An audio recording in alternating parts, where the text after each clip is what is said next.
I had been planning the trip for months, a solitary retreat to a remote cabin deep in the mountains, a place I could escape the noise and constant pressure of everyday life. The cabin was old, built decades ago, and not part of any tourist maps, but that was exactly what I wanted.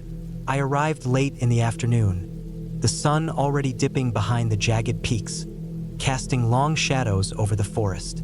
The road had been rough, a narrow dirt track lined with loose rocks and pine needles, and I had almost convinced myself halfway through that turning back would be safer.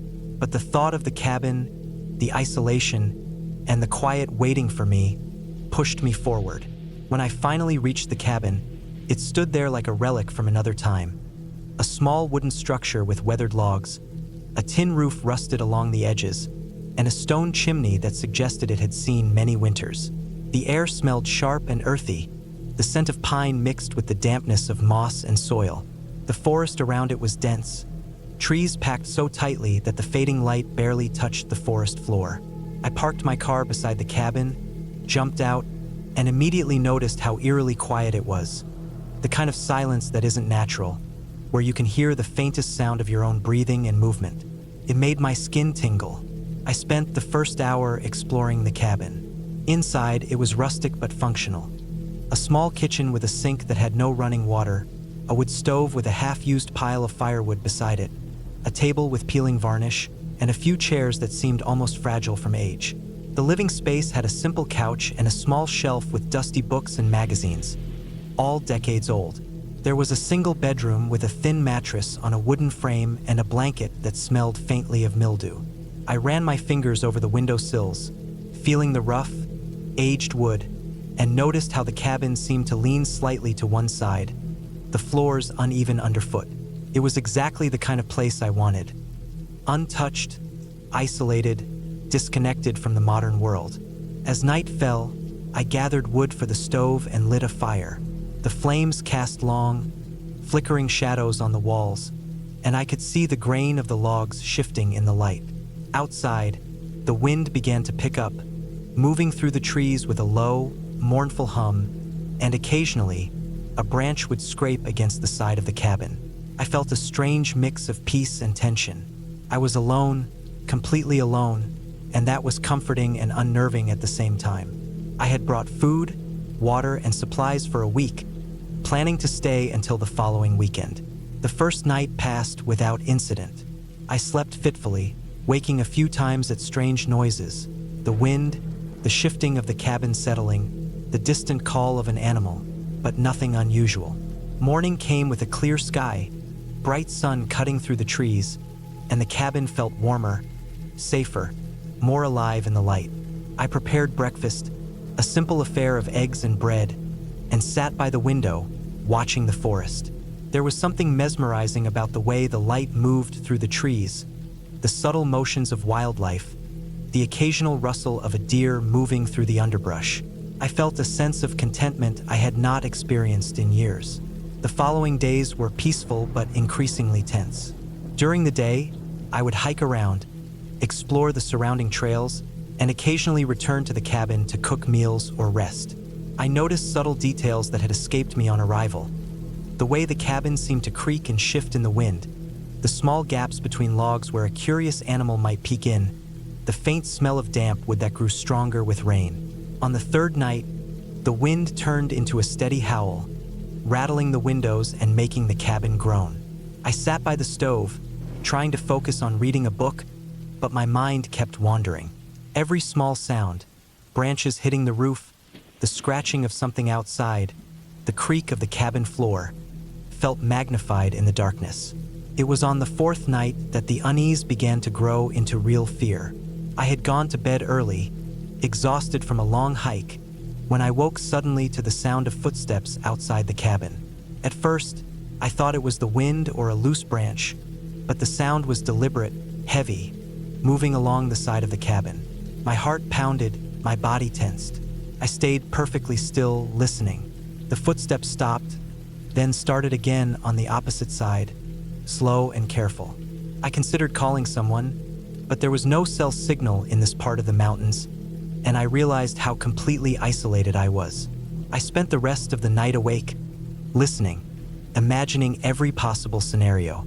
When morning came, the forest was calm, and sunlight filtered through the trees as if nothing had happened.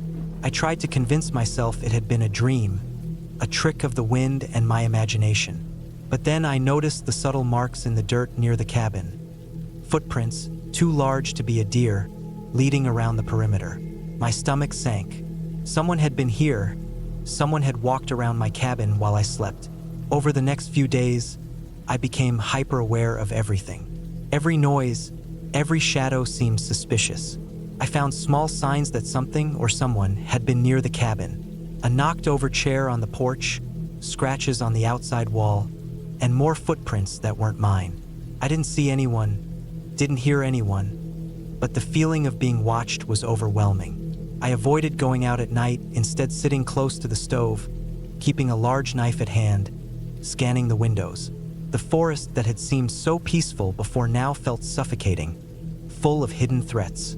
On the sixth night, the storm came. Heavy rain, strong wind, and flashes of lightning that lit the cabin in stark, blinding light. I huddled close to the fire, trying to ignore the sound of the rain lashing against the roof and the walls. And then I heard it, again, the slow, deliberate footsteps outside. This time, they were accompanied by the sound of a heavy object being dragged across the ground. My heart raced. I grabbed the knife, edged toward the door, and peered out the window, but the darkness and driving rain made it impossible to see clearly. I spent hours in tense silence, listening. The sounds eventually stopped, replaced only by the storm. When the rain subsided slightly, I went outside, stepping carefully into the mud. I found the object that had been dragged. A small log, clearly moved from the pile by the stove. Someone had been outside, near the cabin, manipulating objects, observing me. The realization that I was not just alone but potentially in danger hit me fully. I knew I had to leave, but the nearest road was miles away, and the forest was dense and disorienting. I spent the next day packing as much as I could into my car. Every time I stepped outside, I felt eyes on me. I avoided looking too closely at the shadows between the trees, instead keeping my gaze fixed on the dirt track leading out. I didn't eat or rest much, driven by an almost primal fear. As dusk approached, I finally started the car and slowly drove away, glancing constantly into the rearview mirror. The forest seemed endless, the shadows longer than the light, and every sound, rustling leaves, distant animal calls, felt like a threat. When I reached the main road, with telephone poles lining the asphalt and the first sign of civilization in hours, I allowed myself to breathe fully. The fear didn't immediately disappear, but the sense of being safe, of leaving the isolated forest and cabin behind, began to take hold. I stopped at a gas station, bought food and water, and called a friend, telling them I was safe, though I didn't share the details. I drove the rest of the way home, keeping the windows up, scanning the roads for any sign of pursuit, every shadow along the roadside making my stomach tighten. It took days for me to relax fully, and weeks before I could think about the cabin without a knot of fear in my chest. I never went back. The memory of that week stayed with me. The silence, the isolation, the feeling of being watched, the constant tension. But I also carried a sense of relief, of clarity, of having survived something that could have been far worse. The experience changed the way I approached solitude, the way I understood risk, and the way I valued safety and connection. Years later, I still remember the cabin, its rough wood and creaking floors, the smell of pine and dampness, and the wind through the trees. The fear was real, raw, and visceral, but the ending, leaving the forest behind, reaching the road, returning to safety, was equally real. It was a lesson in awareness, preparedness, and the importance of trusting instincts. I survived because I stayed alert, stayed calm when it mattered, and acted decisively when the danger was undeniable. The cabin remains in my memory, a place of fear, but also of survival, a reminder of what it means to face the unknown and come out alive.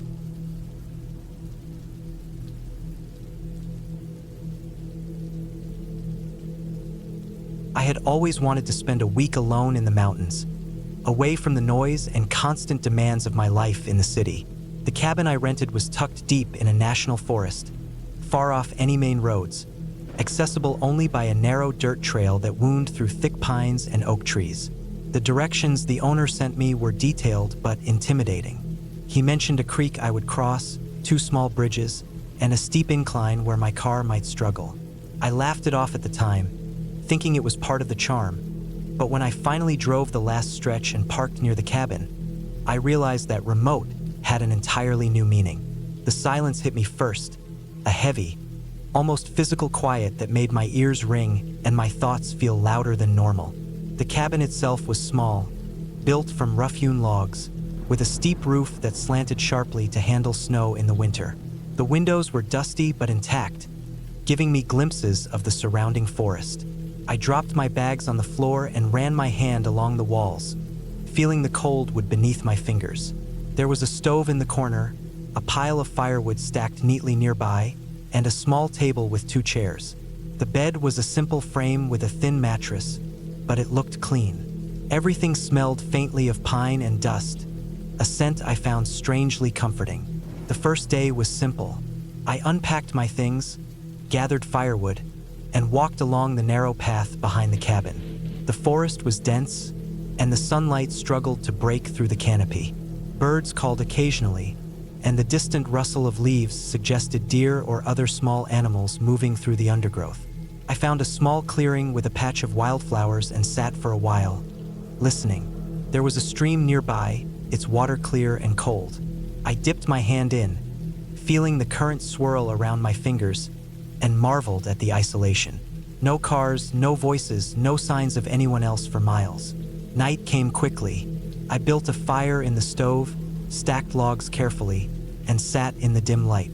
The temperature dropped sharply once the sun disappeared behind the trees, and I was grateful for the thick blankets on the bed. As darkness settled, the forest seemed to grow alive with sound. Twigs snapping, leaves rustling, the distant howl of a coyote. I felt a shiver run down my spine, but I told myself it was normal, that the forest had always had sounds, and I was just unused to noticing them so intensely. The second day, I decided to explore further. I packed water, some snacks, and a small first aid kit, along with a flashlight in case I stayed out longer than expected. The trail was narrow and overgrown in parts, but I followed it carefully, marking my path mentally so I could return. The forest thickened as I climbed higher, the air cooler and the smell of damp earth stronger. After several hours, I stumbled upon a small, abandoned hunting cabin. It was nearly collapsed, with a roof that sagged dangerously and walls that had been chewed by weather and time. I approached carefully, stepping over fallen logs, and noticed tracks in the mud, large, heavy footprints that seemed recent. They led away from the cabin and into the denser trees. I felt a flutter of unease, but rationalized that they were probably from a hunter or a hiker who had passed this way in the last few days. Returning to my own cabin, I noticed the wind had picked up. It howled through the trees, rattling the cabin walls and the windows. The firewood I had stacked outside had shifted slightly, and I made a mental note to secure it better the next day. That night, sleep came reluctantly. Every small noise, the creak of wood, the snap of a branch, made me startle awake. I tried to remind myself that animals moved at night, that the cabin was solid and safe, but I couldn't shake a certain tension, a feeling that I was being watched. On the third day, I discovered that my cell phone had no signal. I had anticipated this, but seeing the dead bars on the screen made me uneasy. I couldn't call for help if something went wrong, and I realized that even the short distance to the nearest road might take hours on foot. I spent the morning gathering more firewood and checking that I had enough supplies to last the week. Then I decided to follow the creek behind the cabin, thinking the water might lead me to another path or a larger clearing. The creek was shallow and slow-moving, lined with mossy stones and fallen branches. The water was cold, and I washed my face, feeling a sharp clarity as the chill hit my skin. As I followed the creek, I noticed something odd, rocks stacked unnaturally on the banks, forming small, deliberate piles. My stomach tightened. This wasn't something a deer or a bear would do. Someone had been here or maybe still was. I scanned the trees, looking for any movement, but saw nothing. My mind began to race with possibilities. Maybe it was a hiker marking a trail, maybe a hunter, maybe someone less friendly. I forced myself to calm down, telling myself I had nothing to fear, that I was visible from the cabin and the trail. Still, I turned back sooner than planned, keeping my pace brisk. That night, the wind was stronger and rain began to fall. The sound of water pounding the roof was steady and loud. I checked the windows, making sure they were locked, and piled extra blankets on the bed. Hours later, I woke to a different sound, the snap of twigs close to the cabin. My heart raced.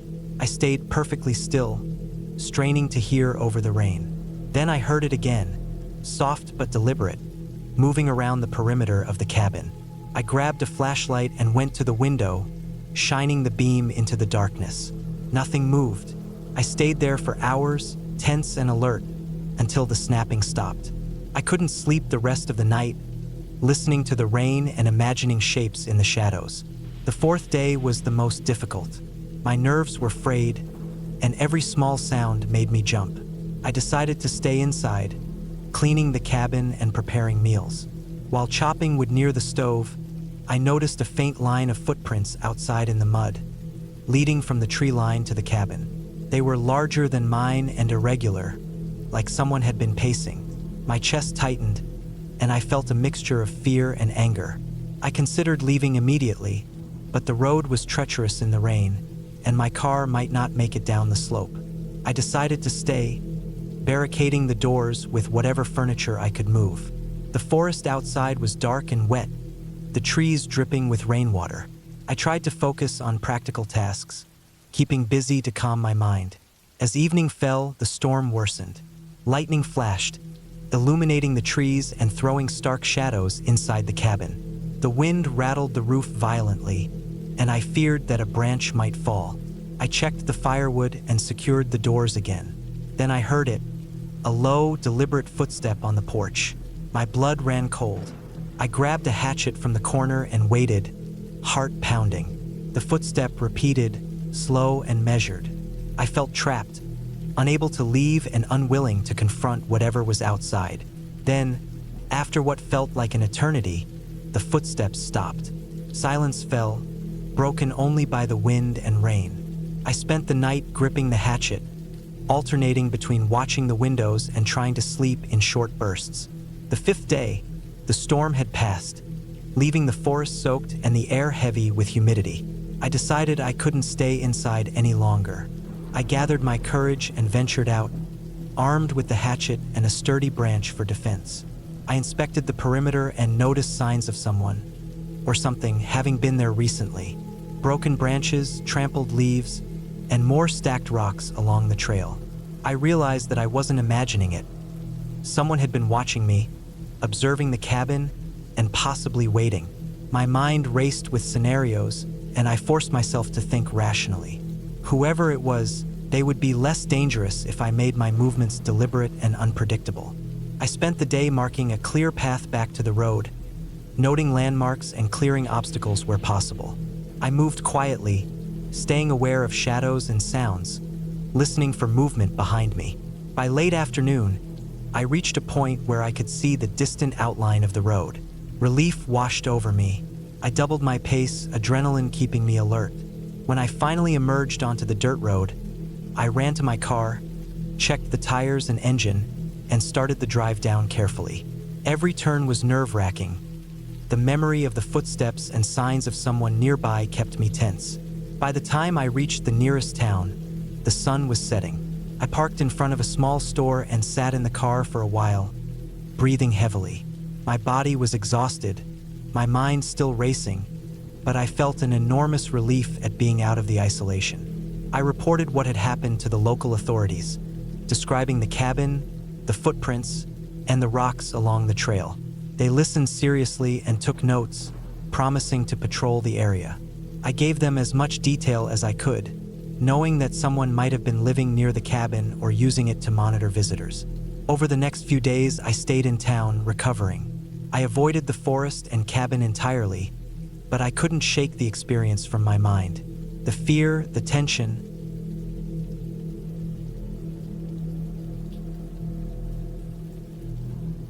I had been planning the trip for months, though I didn't realize until I was already on the road just how isolated the cabin really was. I had chosen it precisely for that reason. Solitude, the chance to disconnect from everything and everyone. It was a small, wooden cabin tucked deep in the forest, a place where the internet barely reached, where cell phone service was practically non-existent, and where the only sounds were the wind, the trees, and the occasional bird. The thought of being completely alone had felt exciting when I booked it, but now, as I drove down the narrow, winding dirt road leading into the forest, it felt different. There was a quiet weight in the air, and the sun was beginning its slow descent, casting long shadows that made the forest appear even denser, even more foreboding. The last few miles had been slow. The road narrowed into a barely maintained trail that twisted around rocks and fallen trees. I had to drive carefully, maneuvering around deep ruts and puddles left by a recent rain. My car's headlights cut through the growing dusk, and I kept seeing what I thought were movements along the edges of the road. At first, I told myself it was just the wind moving branches, shadows playing tricks on my eyes, but a nagging unease had settled in the pit of my stomach. The isolation I had once sought now seemed like a looming threat. When I finally saw the cabin, relief flooded through me. It was small, with weathered logs darkened by years of rain, and a roof that sagged slightly in the middle. A stone chimney jutted out from one side, and a thin wisp of smoke lingered in the air, though I couldn't tell if it was from a previous tenant or just debris smoldering. The surrounding forest was thick, with towering pines and oaks casting shadows that made the cabin seem like it had been hidden deliberately. I parked my car in a small clearing nearby and stepped out, immediately noticing the chill in the air. It wasn't a cold night, but the damp forest and shaded canopy made the temperature drop noticeably. The cabin's door was unlocked, a convenience the owner had promised in the listing. Inside, the smell of damp wood and dust hit me, along with a faint odor of mildew. The cabin was sparsely furnished.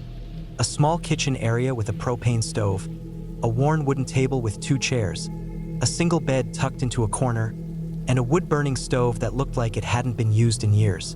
I set down my backpack and immediately began unpacking. The first priority was securing firewood. The listing mentioned a stack outside, but it was partially covered in leaves and damp from the rain. I dragged some inside, knowing the temperature would drop further once night fell. As I moved around, I noticed small details that made me slightly uneasy. There were scratches along the wooden door frame, long thin marks that didn't look like they came from normal wear. The hinges creaked when I opened and closed the doors, louder than they should have in such a small space. I told myself it was just an old cabin, poorly maintained, and tried to shake the unease.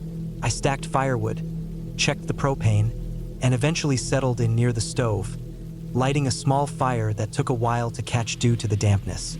Night came quickly, the sky darkened, and through the single window, I could see the forest turn into a mass of black shapes, trees swaying in the wind, branches scratching against one another. The forest was alive with sounds, the rustle of leaves, the occasional snap of a branch, the distant call of an owl. But there was something about the stillness that felt unnatural. I tried to focus on practical tasks, organizing my supplies, reviewing my food, making a simple dinner of canned beans and bread. The mundane acts should have been comforting, grounding me in reality, but my eyes kept drifting to the window. Every shadow seemed exaggerated, every sound amplified. When the wind picked up, it whistled through the cracks in the logs and around the door, sounding almost like distant voices. I shook my head, telling myself it was nothing but the wind. Around midnight, I was brushing my teeth when I heard it. A thump outside. Slow, deliberate, like someone had dropped a log or was stepping heavily on the forest floor. I froze, mid-brush, straining to listen. My stomach tightened. The thump came again, followed by a dragging sound, as if something heavy was being moved across the ground. My heart pounded, and I instantly thought of all the warnings I had read about isolated cabins, about break-ins, about people getting trapped in the woods. I grabbed the small pocket knife I had in my backpack, my only real defense, and crept toward the window. Outside, the forest was dark, almost unnavigable by sight alone. The moon was hidden behind thick clouds, and the trees merged into a single black mass.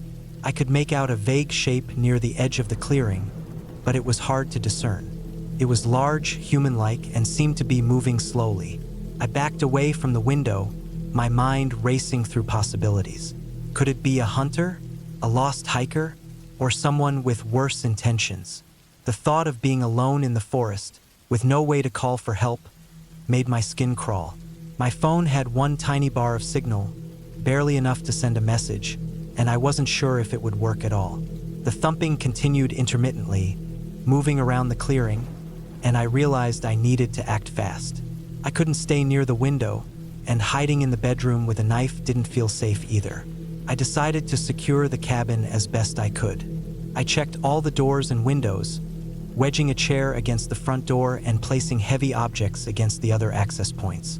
Each creak of the wood under my touch made me flinch. The sounds outside were now accompanied by faint rustling in the underbrush, suggesting movement closer than before. My mind refused to stop calculating scenarios. Someone might try to break in, or perhaps a large animal had wandered near. The problem was that the sounds were too deliberate to be a bear or deer. They had an almost calculated rhythm, intentional in a way that made the hairs on my neck stand up. Hours passed in near silence, punctuated only by occasional noises outside. I tried to focus on the fire, stoking it to keep the warmth and light. I thought about all the survival tips I had read about remote areas. Stay calm, conserve energy, maintain awareness, and create barriers. I remembered to keep my knife close, my backpack within reach, and to keep the lights dim to avoid drawing attention. Every shadow inside the cabin seemed larger than it should, and I caught myself imagining shapes moving along the walls. I had to remind myself repeatedly that it was just the flickering fire, the old cabin, my imagination running wild. Around 3 in the morning, exhaustion began to overtake the fear. My eyes burned, my body ached from tension, but I didn't dare sleep fully. I lay on the bed, knife clutched in one hand, fire crackling nearby, listening to the forest that refused to remain still. Eventually, the noises began to fade, slow and sporadic at first, then almost silent. I wasn't sure if the intruder, or whatever it was, had left or if it had simply found a spot to watch from the shadows. I didn't move for hours, half asleep, half alert, until the faint light of dawn began to filter through the trees. When I finally stepped outside, the forest looked ordinary again, peaceful almost. But the clearing told a different story. Marks were etched into the dirt around the cabin, footprints that weren't mine. They were large, booted prints, some dragging along the ground as if the person had been carrying something heavy. I examined the perimeter of the cabin, noting scratches along the wooden walls, marks near the doors where someone had tested the locks. Whoever or whatever had been here last night had been close, far too close, and yet hadn't entered the cabin. A knot of fear remained in my stomach, but a rational part of me realized that daylight was my ally. Most intruders didn't linger in daylight, and now I could safely move, prepare, and plan my exit if needed. I decided to leave that day. I packed methodically, keeping my movements calm and deliberate, aware of every sound. As I loaded my backpack into the car, I noticed something I had missed before. A small pile of rocks at the edge of the clearing, arranged in a crude pattern. Not threatening in itself, but clearly left intentionally. Someone had been here, had been observing me. My hands shook slightly, and I realized just how vulnerable I had been, alone in a cabin deep in the forest, at the mercy of someone I didn't know. Driving back along the narrow road, the sun now fully risen, the forest seemed less menacing, but I couldn't shake the memory of the noises, the shapes, the close presence of someone watching. I reached the main road, feeling relief so strong it almost made me dizzy. I stopped at the first gas station, checked my phone, and sent a message to a friend, explaining only that I needed to be seen to be safe. I didn't detail the events. It was enough to know that I had escaped. That night, back in my apartment, I unpacked my gear with deliberate care, examining every item to make sure nothing had been left behind. I realized I had learned something crucial. The forest, no matter how quiet or serene it seemed, could hide dangers that weren't fantastical, weren't ghostly.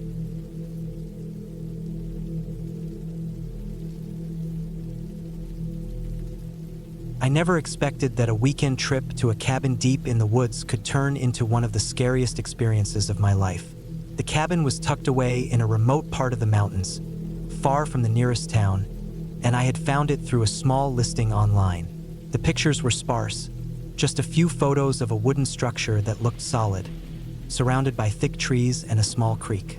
I wanted solitude, a break from the constant noise and pressure of the city, and I was ready for a quiet weekend with only my thoughts, a few books, and a small bag of supplies. The drive was longer than I anticipated. The last 30 miles were on a rough, gravel road that twisted sharply around hills and through dense patches of forest. The deeper I went, the less I saw of the sky. The forest closed in around me like a wall, tall pines and oaks reaching high above the narrow road, their branches interlocking so tightly that even in the middle of the day, the shadows stretched long and dark. I kept thinking that if I broke down here, help would not come for hours, maybe not even until the next day. My phone service was spotty, and the GPS kept glitching, spinning in circles as if lost in the trees. When I finally saw the cabin, it looked smaller than in the photos, but sturdier. The wooden planks were weathered, darkened with age, but the roof looked intact. Smoke curled lazily from the stone chimney. I parked my car on a patch of flattened grass and took a moment to breathe. The air smelled of pine, wet soil, and the faint tang of smoke. It was beautiful, serene in a way that made the stress of city life feel distant. I carried my backpack up the steps and pushed the door open. The cabin was basic, with a small living area, a kitchenette, a bathroom, and a lofted bedroom. Everything smelled faintly of wood polish and dust. There were enough blankets and an old stove for cooking. It wasn't luxurious, but it had the charm of isolation I wanted. The first night passed quietly. I lit a fire in the stove, set up my sleeping area, and spent the evening reading. Outside, the wind rustled through the trees, and I could hear the creek bubbling over rocks. The darkness was complete, unbroken by the lights of distant houses or passing cars. I slept well, comforted by the sounds of nature. The next morning, I woke early. I brewed coffee on the stove, ate some oatmeal, and decided to explore the area. There was a small trail that led through the woods, following the creek for a short distance. I walked carefully, noting the tracks of deer and smaller animals, the occasional rustle that indicated birds or squirrels moving through the branches. The forest was alive, but it was quiet in a way that felt different from city quiet. It was alert, full of movement just out of sight. I returned to the cabin before noon, noticing that the wind had picked up slightly. Clouds were moving across the sky, turning the day gray. I decided to stay inside, organizing my things and stacking firewood for the evening. Around mid-afternoon, I went outside to gather more wood. The forest had changed slightly. The wind moved more insistently through the trees, and the shadows felt longer. I brushed it off, attributing the uneasy feeling to being alone in an unfamiliar place. It was late afternoon when I first noticed it, a series of footprints in the mud by the creek. They were human, adult-sized, and appeared fresh, the soil still slightly damp from a recent rain. My stomach turned. I knew the nearest house was at least 3 miles away, and I hadn't seen any vehicles. The prints didn't look like they belonged to hikers. They were heavy, uneven, and led straight toward the cabin before stopping just short of the edge of the woods. I checked the trail, but the prints disappeared into the trees. I felt uneasy, but I told myself it was probably someone else exploring the area, maybe a local checking the land or a hunter. I made sure the doors and windows were secure and tried to focus on tasks inside the cabin, but I could feel the tension building. Every creak in the wood, every gust of wind that rattled the window panes, made me jump. I noticed I had started checking the perimeter more often, looking for any sign of movement in the forest. By evening, the feeling of being watched was almost unbearable. I had a fire going, but the darkness outside seemed thicker than usual. I could hear twigs snapping far off, maybe an animal, maybe someone walking. I tried to keep calm, telling myself that I wasn't imagining things. I went through my supplies, checking that I had enough water, food, and a flashlight. I even took the small hatchet from the wall, laying it beside me, feeling a strange reassurance from its presence. Around midnight, I woke to a sound that made my heart stop. It was soft, deliberate, coming from outside the cabin. At first, I thought it was the wind, but the rhythm was too regular.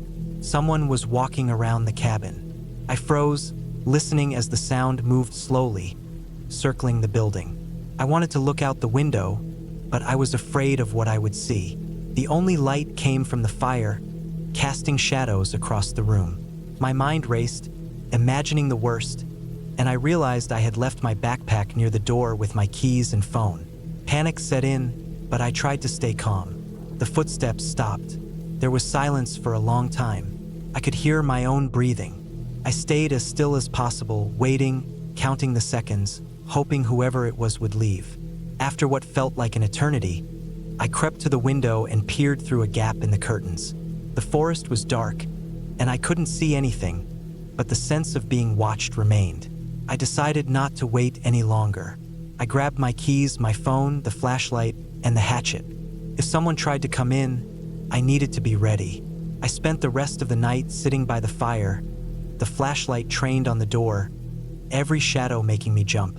Hours passed, and eventually, I fell asleep in my chair, exhausted. When I woke, the morning light was gray and dim, filtering through the trees. I checked outside cautiously. No footprints, no signs of anyone having been there overnight. I told myself I must have imagined it, but the unease lingered. That day, I decided I would leave. I packed my things, checked the doors one last time, and started down the gravel road. I drove slowly, constantly looking in the rearview mirror, half expecting to see someone following me. The forest seemed less inviting in daylight, the shadows still deep, the trees closing in. By the time I reached the paved road, I was shaking. I promised myself I would never go alone to a place so isolated again. In the days that followed, I learned from a local that the area had a history of squatters and occasional break-ins. People would sometimes disappear temporarily, their cabins found empty with signs of someone else having been there. It was rare, but enough to make me feel grateful for my instincts. I had trusted my gut, left before anything could happen, and I realized that sometimes fear isn't irrational, it's survival.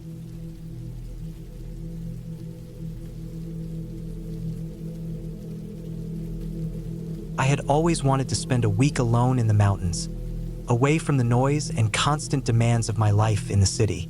The cabin I rented was tucked deep in a national forest, far off any main roads, accessible only by a narrow dirt trail that wound through thick pines and oak trees. The directions the owner sent me were detailed but intimidating. He mentioned a creek I would cross, 2 small bridges, and a steep incline where my car might struggle. I laughed it off at the time, thinking it was part of the charm. But when I finally drove the last stretch and parked near the cabin, I realized that remote had an entirely new meaning. The silence hit me first, a heavy, almost physical quiet that made my ears ring and my thoughts feel louder than normal. The cabin itself was small, built from rough-hewn logs, with a steep roof that slanted sharply to handle snow in the winter. The windows were dusty but intact, giving me glimpses of the surrounding forest. I dropped my bags on the floor and ran my hand along the walls, feeling the cold wood beneath my fingers. There was a stove in the corner, a pile of firewood stacked neatly nearby, and a small table with 2 chairs. The bed was a simple frame with a thin mattress, but it looked clean. Everything smelled faintly of pine and dust, a scent I found strangely comforting. The first day was simple. I unpacked my things, gathered firewood, and walked along the narrow path behind the cabin. The forest was dense, and the sunlight struggled to break through the canopy. Birds called occasionally, and the distant rustle of leaves suggested deer or other small animals moving through the undergrowth. I found a small clearing with a patch of wildflowers and sat for a while, listening. There was a stream nearby, its water clear and cold. I dipped my hand in, feeling the current swirl around my fingers, and marveled at the isolation. No cars, no voices, no signs of anyone else for miles. Night came quickly. I built a fire in the stove, stacked logs carefully, and sat in the dim light. The temperature dropped sharply once the sun disappeared behind the trees, and I was grateful for the thick blankets on the bed. As darkness settled, the forest seemed to grow alive with sound. Twigs snapping, leaves rustling, the distant howl of a coyote.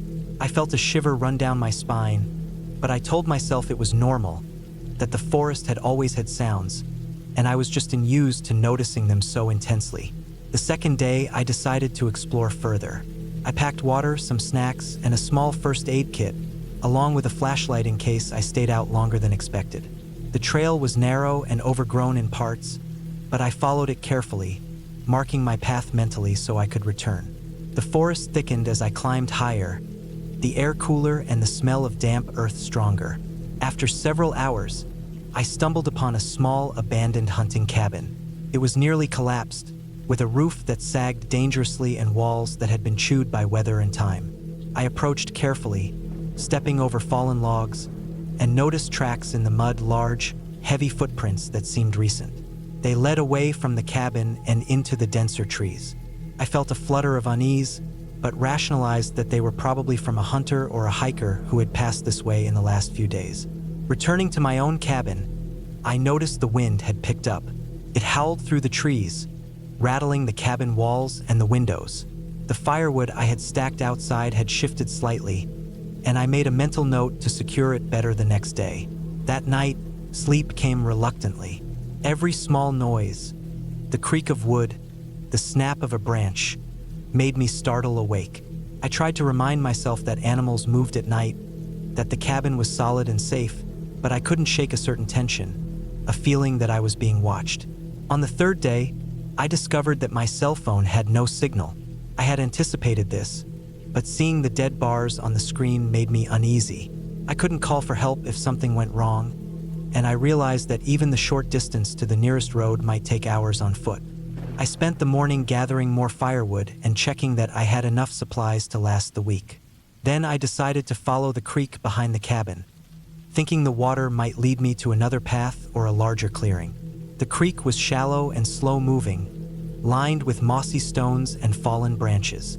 The water was cold, and I washed my face, feeling a sharp clarity as the chill hit my skin.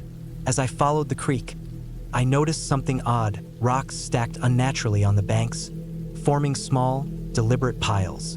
My stomach tightened. This wasn't something a deer or a bear would do. Someone had been here or maybe still was. I scanned the trees, looking for any movement, but saw nothing. My mind began to race with possibilities. Maybe it was a hiker marking a trail, maybe a hunter, maybe someone less friendly. I forced myself to calm down, telling myself I had nothing to fear, that I was visible from the cabin and the trail. Still, I turned back sooner than planned, keeping my pace brisk. That night, the wind was stronger, and rain began to fall. The sound of water pounding the roof was steady and loud. I checked the windows, making sure they were locked, and piled extra blankets on the bed. Hours later, I woke to a different sound, the snap of twigs close to the cabin. My heart raced. I stayed perfectly still, straining to hear over the rain. Then I heard it again, soft but deliberate, moving around the perimeter of the cabin. I grabbed a flashlight and went to the window, shining the beam into the darkness.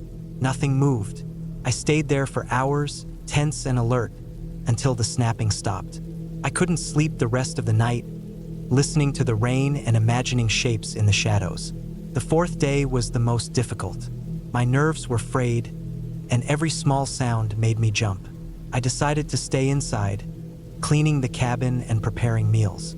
While chopping wood near the stove, I noticed a faint line of footprints outside in the mud, leading from the tree line to the cabin. They were larger than mine and irregular, like someone had been pacing.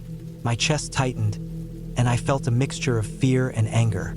I considered leaving immediately, but the road was treacherous in the rain, and my car might not make it down the slope.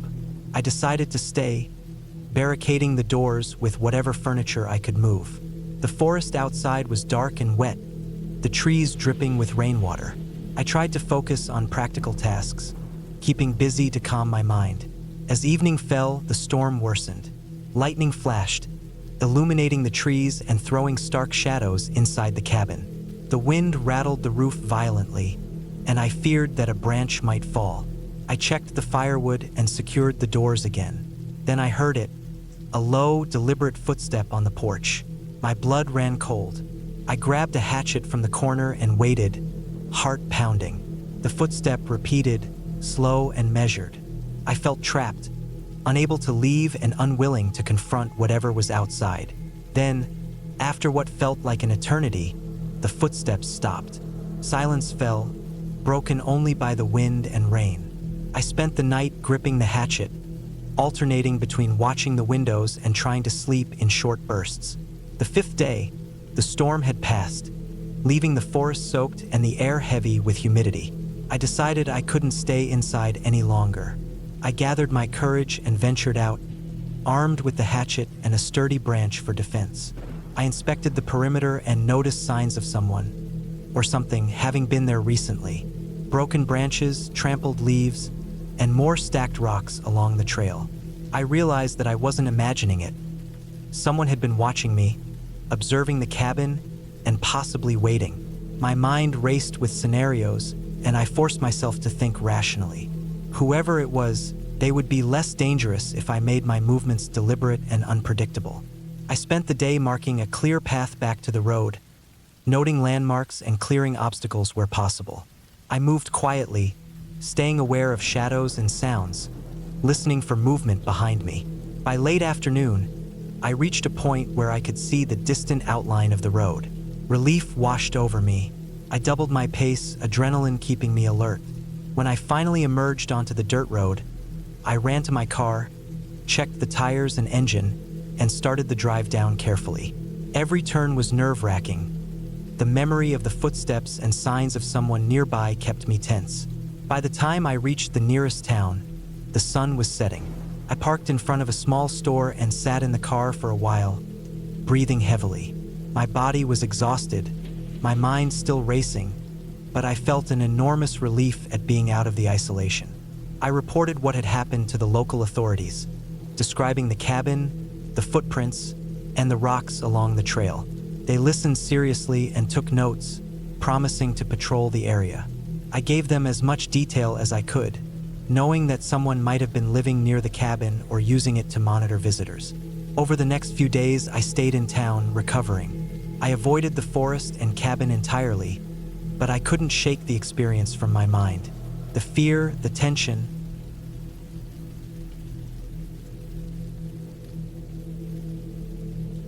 I drove the narrow forest road with a sense of calm that I rarely felt in the city.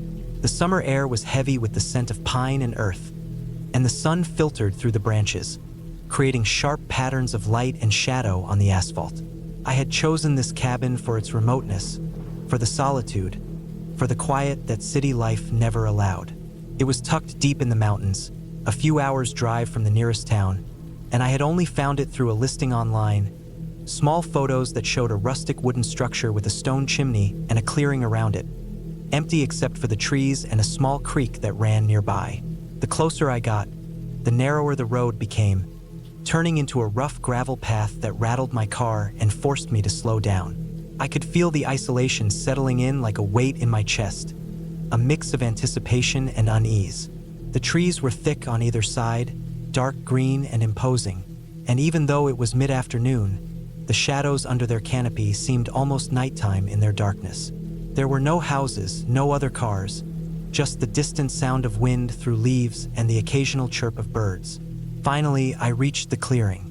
The cabin stood as it appeared in the photos, wooden and weathered but sturdy. Smoke curled from the chimney, though no one was there yet, and the door hung slightly crooked on its hinges. I parked my car at the edge of the clearing and stepped out, the gravel crunching under my boots. I carried my backpack, loaded with essentials: water, food, a small first aid kit, matches, and a few books. I had deliberately left my phone in the car, knowing there would be no signal up here, because I wanted a true disconnect. The cabin's interior was musty with the smell of old wood and dampness, but it was dry, which was more than I had expected. There was a fireplace, stacked with kindling, and a simple kitchen area with a small sink and an old, battered stove. The windows had layers of dust, but the sunlight coming through them painted the floor in rectangles of gold. I walked slowly, taking in every detail, appreciating the quiet, the isolation, and the strange feeling that I was completely alone in a place that hadn't seen human life for some time. As evening approached, I started a fire in the fireplace. The wood caught easily, and soon the room was bathed in warm, flickering light. I had brought some canned food and heated it over the flames. The sound of the fire crackling and the occasional pop of wood settling created a rhythm that was both comforting and oddly tense. The air was cooler than I expected, the kind of sharp mountain chill that bites at the edges of your skin, even in summer. I closed the windows and drew the curtains, watching shadows dance across the walls. Night fell faster than I anticipated. The forest outside was nearly impenetrable in darkness. I could hear the creek nearby, a constant rush of water that somehow made the isolation feel more tangible. Occasionally, there was a rustle in the trees, leaves falling or branches snapping under the weight of some unseen animal. I told myself it was deer, raccoons, maybe a fox. But as hours passed, the noises grew louder, closer. There were heavy steps, deliberate, and sometimes the sound of something dragging across the ground. I checked the locks on the doors and windows, my heartbeat quickening. The rational part of me knew there was no one else for miles. The cabin was supposed to be abandoned, yet the noises didn't fit the usual patterns of nocturnal animals. I spent the night in the main room, sitting close to the fire, listening. Every so often, I would hear a sharp snap outside, like a branch breaking under weight, followed by silence. I felt my muscles tense as I strained to hear through the night. Sleep came only in fits, and every time I woke, I was aware of every tiny sound. The wind shifting, the fire popping, the floorboards creaking under my own movement. By morning, the sun was barely peeking over the ridges of the mountains. I stepped outside, hoping the daylight would provide reassurance.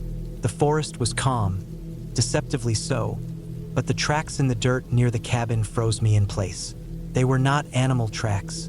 They were boot prints, large, muddied, and recent, pressed into the earth within a few feet of the cabin. My stomach sank. I had parked my car close, but the prints were heading away from it, toward the woods. I checked around the car and the cabin. Everything seemed in place, nothing stolen, nothing moved. Yet those prints were undeniable, a sign that someone or multiple people had been here, perhaps watching during the night. I debated leaving immediately, but knew I couldn't simply abandon my supplies or the cabin without investigation. I checked the perimeter, walking slowly, scanning for any more signs. There were broken branches, patches of disturbed dirt, and a faint trail leading deeper into the forest. I followed it cautiously, the weight of my pack suddenly oppressive. The forest was silent except for the distant creek, but it felt like every bird and animal had vanished, leaving only me and the possibility of another presence. Hours passed. The trail wound around ridges and through thick underbrush, and with each step, I grew more alert, more aware of every sound. At one point, I heard a low, almost human groan, muffled and distant, and I froze, heart hammering. The rational part of me screamed that it could be a deer caught in something, an injured animal, anything but human. But instinct urged me to turn back. I retraced my steps carefully, scanning every shadow. Back at the cabin, I barricaded the door with a chair, moving slowly and deliberately, checking the windows. I set up the fire again, even though the sun was still up, for the psychological comfort it provided.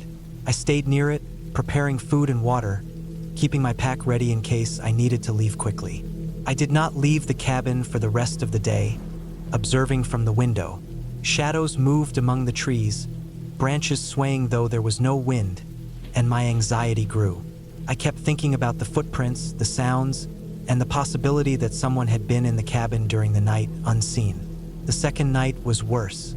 Every sound felt amplified. The wind whistled in the gaps of the cabin's wooden walls, but beneath it, I could hear deliberate noises, slow steps, scratching along the side of the building. I could feel my body reacting before my mind could process it, muscles tensing, breath-catching. I had packed a small hatchet, a flashlight, and an emergency whistle, and I kept them within arm's reach, my eyes fixed on the darkest corners of the clearing outside. I did not sleep. I sat rigidly listening. At some point, I heard voices, or rather low murmurs, so faint they could have been imagined. I clutched the hatchet, straining to hear. The murmurs stopped suddenly, replaced by the sound of movement deeper in the woods. I realized they were watching me from a distance, just beyond visibility, taking care not to approach while I was alert. I stayed perfectly still, breathing shallow, until I convinced myself they had left. I waited until dawn. Morning light revealed no signs of anyone outside the immediate clearing. The forest returned to a quiet, neutral state. I decided I could not stay another night. I packed quickly, taking only essentials, and left the cabin, my heart racing as I drove down the gravel road. I did not stop, even once, until I reached the paved highway and finally saw other cars. I looked in the rearview mirror obsessively, half expecting to see headlights or shadows following me along the road. Back in the town near the cabin, I called the local ranger station to report the incident. They listened carefully and told me that the area was known for occasional squatters and that isolated cabins often attracted people looking to hide out. They promised to check the location but warned that it could be days before anyone could reach it. I provided all the details I could remember, including the footprints, the strange noises, and my fear of being watched. The experience left me shaken, but I was alive and unharmed. The cabin had been a test of isolation, of self-reliance, and of fear. I realized that the real danger had been not ghosts or supernatural forces, but humans, people willing to intrude on solitude, to observe and perhaps confront. My respect for isolation grew, as did my understanding of vulnerability in remote areas. Weeks later, I returned to the same region, but I chose a different cabin, closer to a ranger station with clear access and neighboring cabins. The new place was secure, and I made sure someone knew my exact schedule. I spent my days hiking, exploring, and reading, always aware of the lessons learned from the previous cabin. I reinforced my boundaries, kept careful watch of my surroundings, and carried a proper communication device, ensuring that if something similar happened, I would not be alone or helpless. I also started documenting the entire experience, writing down every step, every sound, every emotion. It became a detailed record not only of what happened but of how I responded, how fear affected my decisions, and how careful preparation could prevent disaster. I shared it with friends who enjoyed the outdoors, emphasizing caution and respect for isolation, and slowly,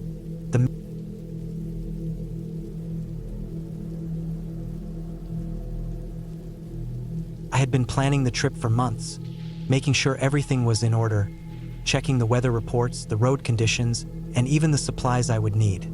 The cabin itself was deep in the forest, far off any main roads, reachable only by a narrow dirt path that twisted and turned through dense trees. I wanted to get away from the city, from the noise, from people, from everything. I had imagined that the forest would offer a quiet solitude, a kind of peaceful isolation where I could spend my days reading, hiking, and thinking. I never imagined how quickly that isolation could turn into something suffocating, something dangerous, and something frightening. The drive to the cabin took hours longer than I expected. GPS worked only sporadically, and there were moments when I had to pull over and check the directions against a printed map I had brought just in case. The road narrowed to a single track of dirt, overgrown in places, with roots and rocks jutting out in the most inconvenient spots. My car scraped and jolted over the uneven surface, but I pressed on. I kept imagining the cabin, small and modest, sitting in a clearing with smoke curling from a chimney and sunlight hitting the wooden porch just right. When I finally saw the clearing and the cabin, it was everything I hoped for. It looked small but solid, built of dark wood, with a small porch and a slanted roof. I parked the car, my heart pounding a little with relief, thinking the worst of the trip was over. The first day was uneventful.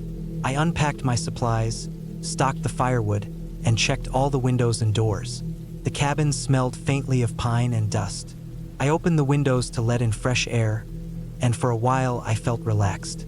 I walked around the clearing, noting how deep the forest was, how tall the trees were, and how silent it felt beyond the faint rustle of leaves. I set up a small campfire outside, just to have a place to sit in the evening and watch the darkness settle in. The first night passed uneventfully. I slept in the cabin, feeling secure behind the wooden walls and bolted door. On the second day, I decided to explore a bit. There was a small creek not far from the cabin, and I followed it upstream. The forest was dense, the undergrowth thick, but the creek acted as a guide. I took careful notes of the direction, marking trees along the way so I could find my path back. The air was cool and damp, and there was a faint smell of wet earth and moss.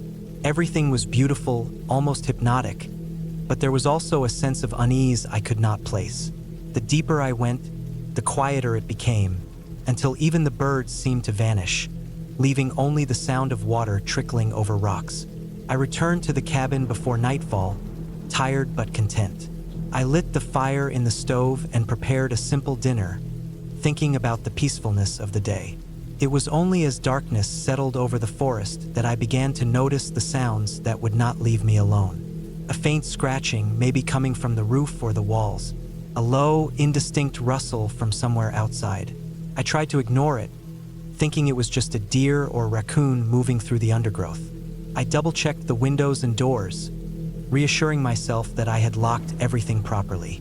Still, I could not shake the feeling that something was watching, or at least, something was moving out there, in the dark. The next day, I went hiking again, this time following an old logging path that led deeper into the forest. It was overgrown and uneven, with fallen trees blocking parts of the trail.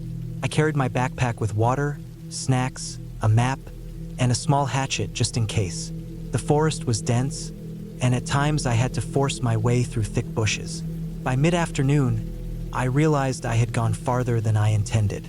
The path became less distinct, almost non-existent in parts, and I had to use the creek as a guide again. But as I followed it, I noticed the water widening and slowing, and the forest around it thickening so much that I felt trapped. The shadows grew long and ominous as the sun began to dip behind the trees. I started back toward the cabin, confident I could retrace my steps. Then I heard it. A low, deliberate snapping of branches, coming from deeper in the forest, behind me. My first thought was another hiker or hunter, but the path was remote, and I had seen no one all day. The snapping was slow and steady, like someone deliberately trying to stay hidden but move in my direction. My heart rate jumped. I tried to walk calmly, pretending not to notice, but the noise followed. Every time I turned a corner, it would stop briefly and then start again. I considered running, but the path was uneven, the undergrowth thick, and I feared twisting an ankle or worse. By the time I reached the clearing where the cabin was, I was sweating, my clothes soaked through from exertion. I could see the cabin in the dim light, and for a brief moment, I felt relief. But as I stepped closer, I realized something was wrong. My car door was ajar, the latch hanging loose, and the small pile of firewood I had stacked neatly was scattered across the porch. My stomach sank. I checked the windows. One was slightly open, the glass intact but the lock broken. Someone had been here while I was gone. Panic surged, but I forced myself to stay calm. I backed up, examining the surroundings, noting where I could run if necessary. That night, I stayed awake, sitting near the stove with a small axe on the floor beside me. Every little sound in the forest made me jump. The wind, a falling branch, the distant rustle of leaves. I slept very little, dozing in short bursts, always waking at the smallest noise. In the early hours of the morning, I thought I heard faint footsteps on the porch, but the darkness made it impossible to see clearly. I held the axe, gripping it tightly, listening for anything unusual. When the first light of dawn crept through the trees, I finally allowed myself to relax, though only slightly. I decided to leave the cabin temporarily and drive to a nearby town to get supplies and report what had happened. I left early, driving carefully on the dirt road, constantly checking my mirrors and listening for any sounds that suggested I was being followed. The town was small, quiet, but the people there were kind enough. I bought some food, extra water, and supplies to secure the cabin more thoroughly, including locks and chains. I told a local ranger about my experience, describing the broken lock and the signs of intrusion. The ranger listened, nodded, and advised me to be cautious, saying there had been reports of trespassers in that area before. He mentioned nothing specific, but the implication was clear. I was not the first to have experienced something like this. When I returned to the cabin, I took no chances. I reinforced the doors with chains and locks, boarded up the weaker windows, and made sure every entrance was secure. I set traps and alarms, small bells attached to strings near the windows and doors, something simple but effective to alert me if anyone approached. I also installed a motion sensor light outside, powered by a small generator. It was a small improvement, but it gave me some sense of security. I spent the next day clearing the area around the cabin, removing underbrush that could hide someone, creating a small zone of visibility so I could see anyone approaching. That night, I stayed alert, sitting by the stove with a heavy flashlight and the axe at my side. I listened carefully, but no one came. The forest, though dark and oppressive, remained quiet. I slept more soundly than the previous night, though still in intervals, always half awake, always ready. Over the next few days, I resumed my hikes, but I never went as far as before. I stayed on well-marked trails, carrying my phone, my supplies, and a small whistle. I checked the cabin constantly, ensuring it was secure, and I maintained the cleared area around it. The tension never fully left me, but over time I adjusted.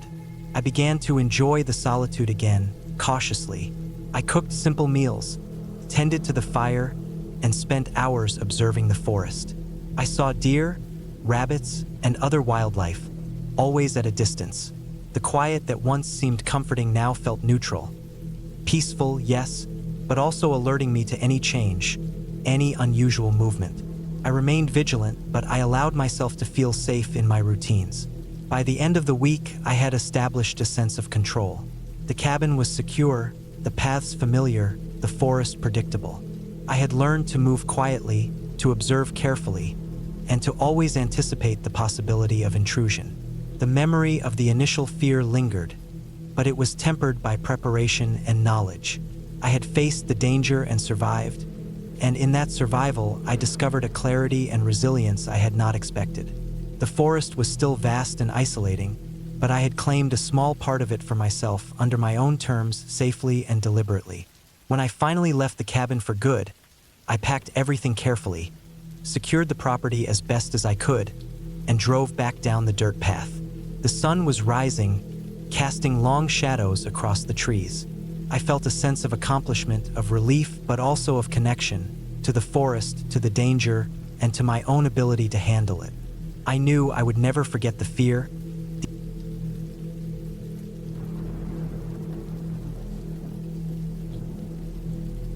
I never imagined that a simple trip to a cabin in the woods could turn into something so intense and unforgettable.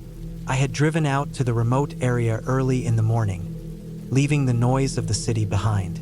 The road had been long and winding, lined with tall pines and the occasional glimpse of the lake reflecting the pale morning sun.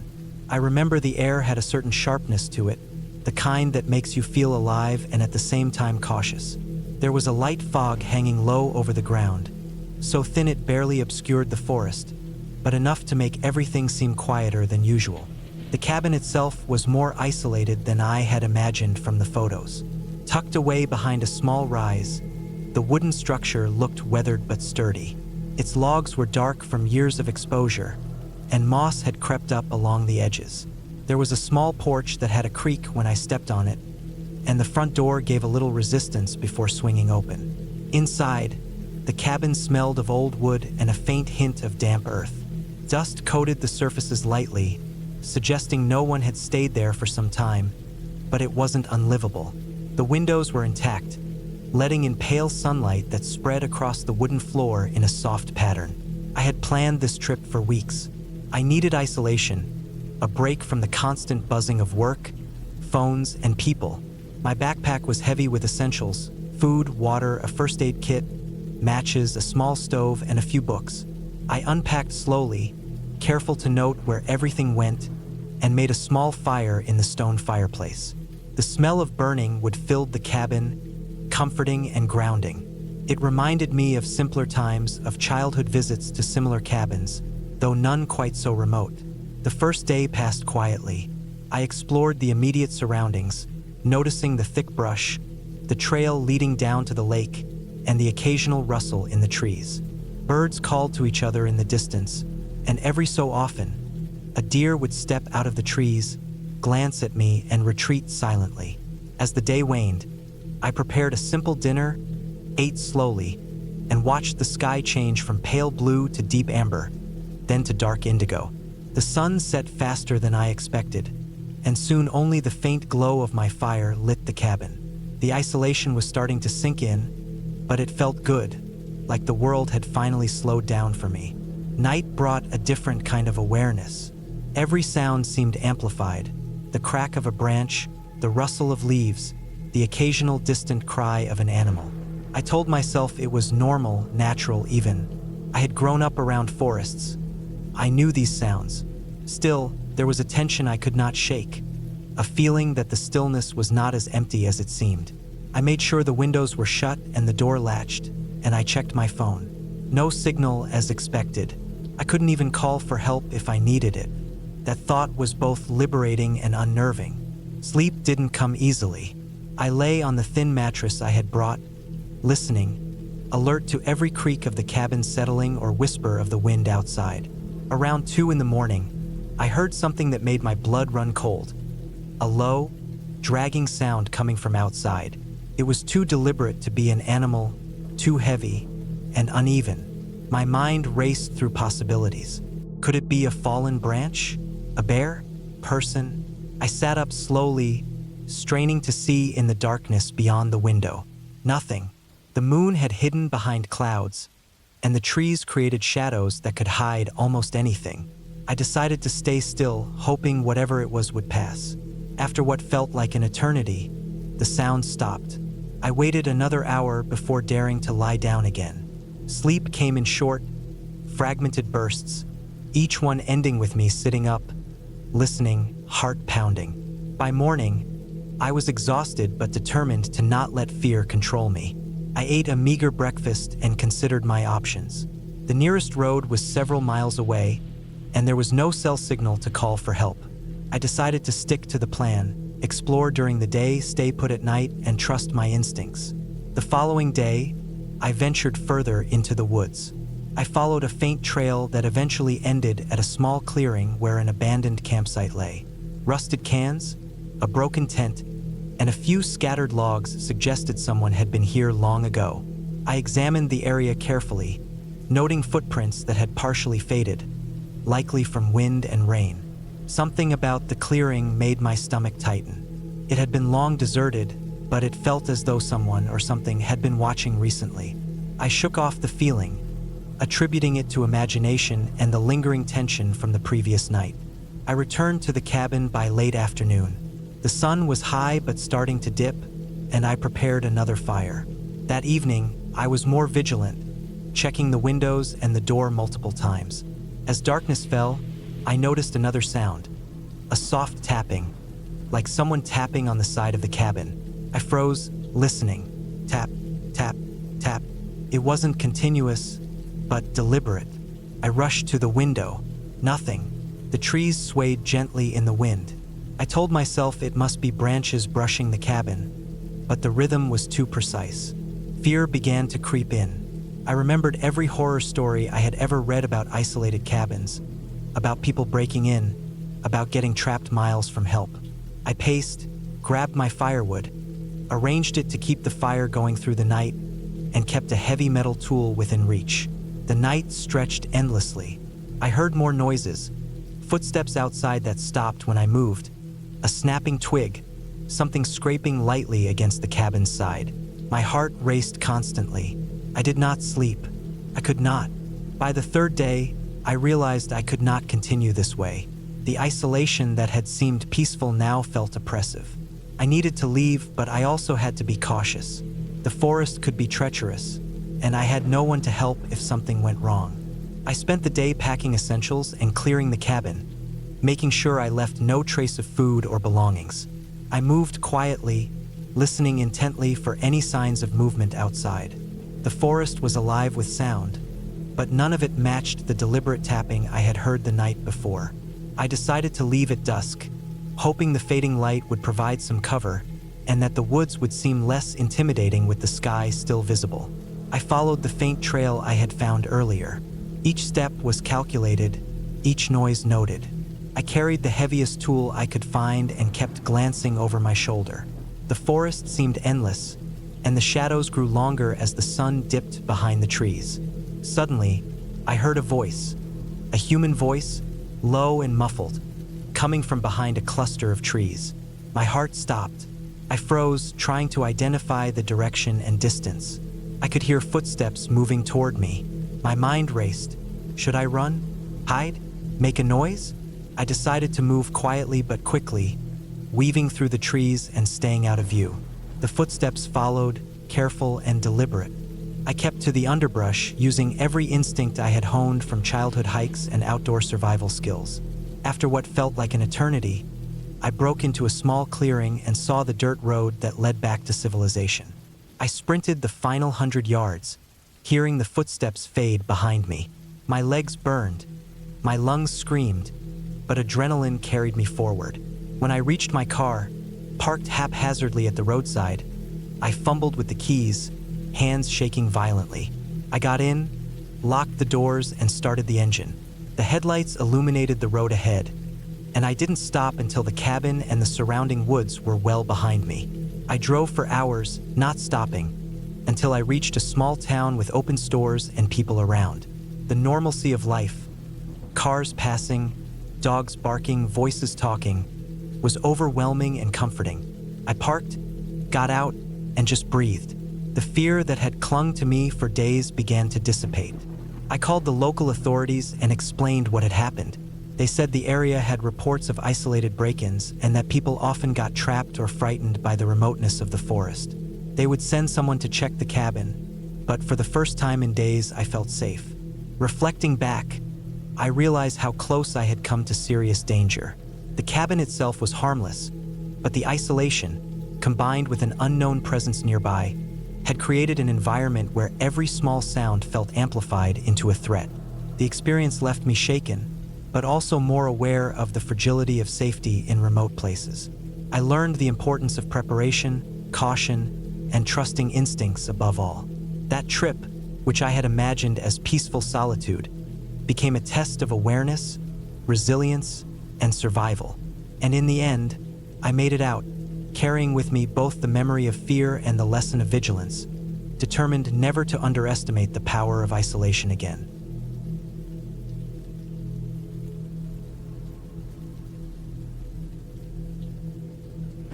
I had always wanted to spend a week alone in the woods. The thought of being away from the constant noise of the city, away from people, phones, and schedules, had become a kind of obsession over the past few months. I had been working long hours, the days blurring into nights, and the nights into mornings, leaving me drained and restless. The idea of a cabin, isolated in the middle of dense forest, seemed like the perfect escape.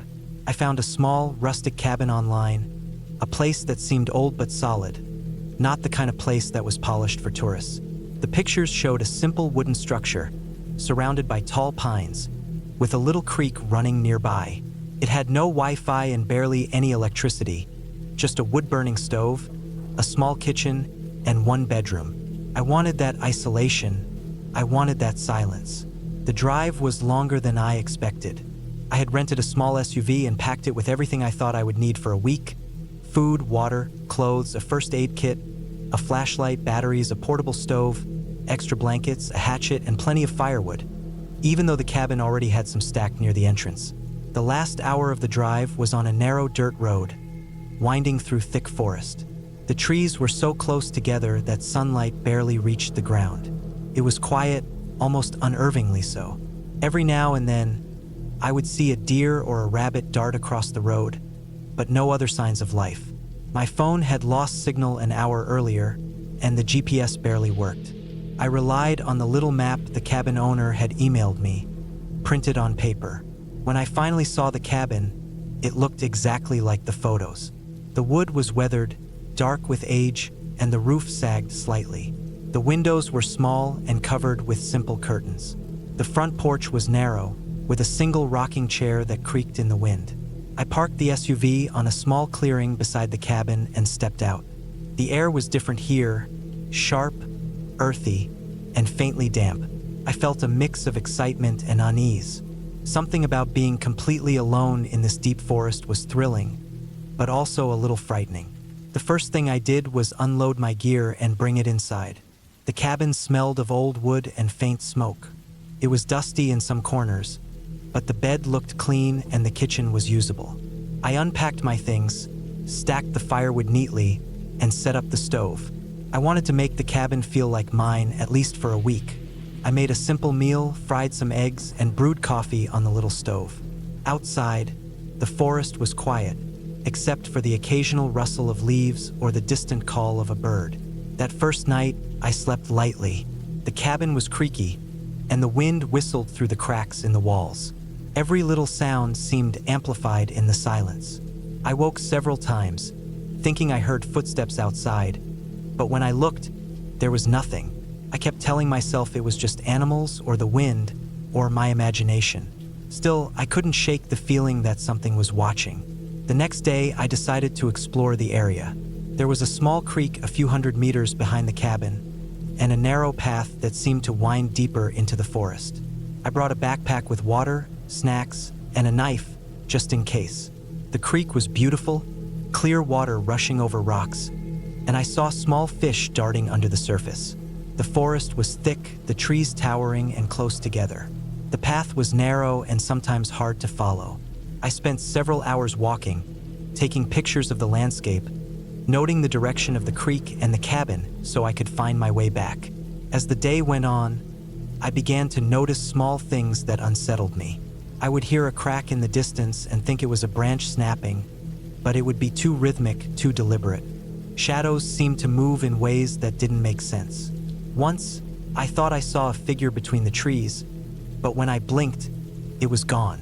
I told myself it was my mind playing tricks on me, fatigue and imagination. Still, by the time I returned to the cabin, I was tense, checking the doors and windows more than once.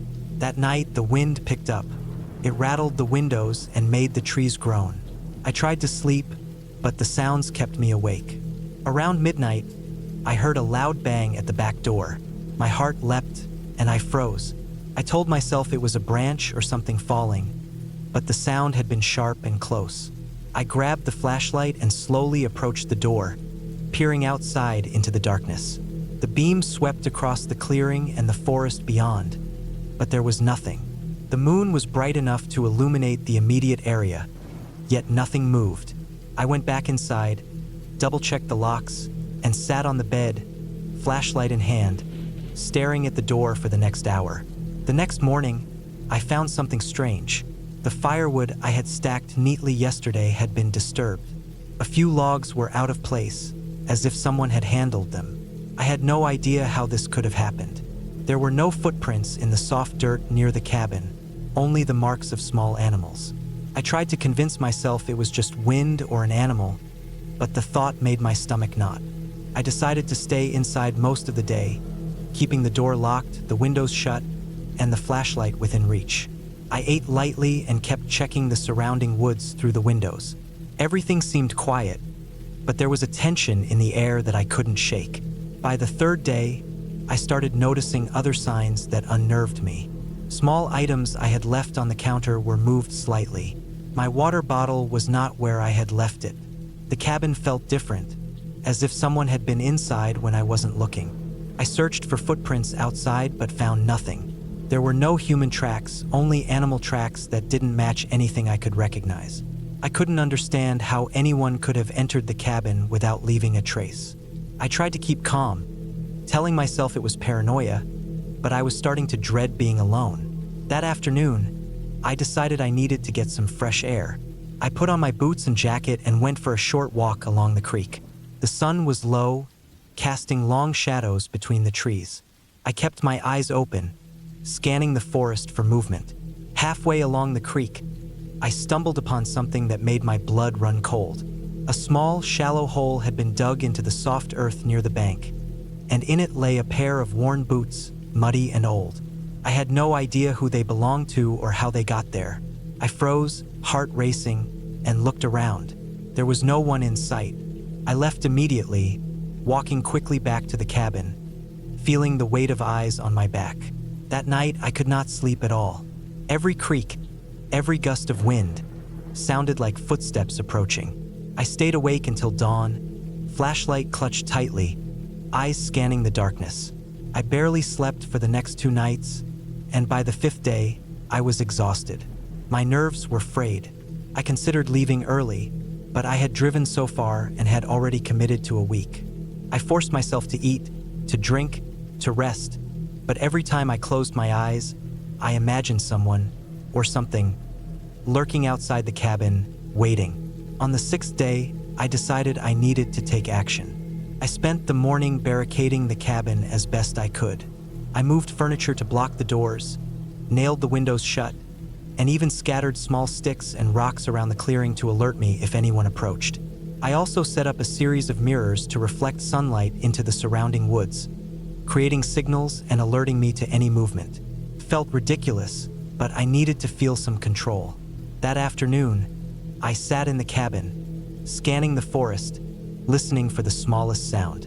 It was late afternoon when I finally saw something that explained everything. A small group of people, dressed in worn clothing, emerged from the trees. They were cautious, moving silently, and seemed to be searching for something. I realized with a mix of fear and clarity that they had been in the woods for days, possibly weeks. I watched as they approached the creek, one of them noticing the disturbed hole and the boots. They didn't seem dangerous, just desperate. I understood then that the disturbances, the noises, the sense of being watched, it wasn't malicious. It was survival. I stayed in the cabin, observing them from the window. They seemed unaware of me, focused entirely on their own needs. As night fell, they moved away from the creek and deeper into the forest, leaving me alone again. The relief I felt was immense. I had been terrified, imagining the worst, but in reality, it had been ordinary people, struggling in the wilderness, unseen and unthreatening. The final day of my stay, I packed carefully, checked the cabin one last time, and left. The forest seemed different on the drive back, less menacing, more alive. I realized that fear could be amplified by isolation and imagination. The week had been intense, exhausting, and unnerving, but it had also taught me patience, awareness, and the importance of observation. I left the cabin with a sense of accomplishment, having survived my own mind as much as the isolation. As I drove back to the main road, the city lights in the distance felt like a blessing. I had faced the unknown, endured sleepless nights,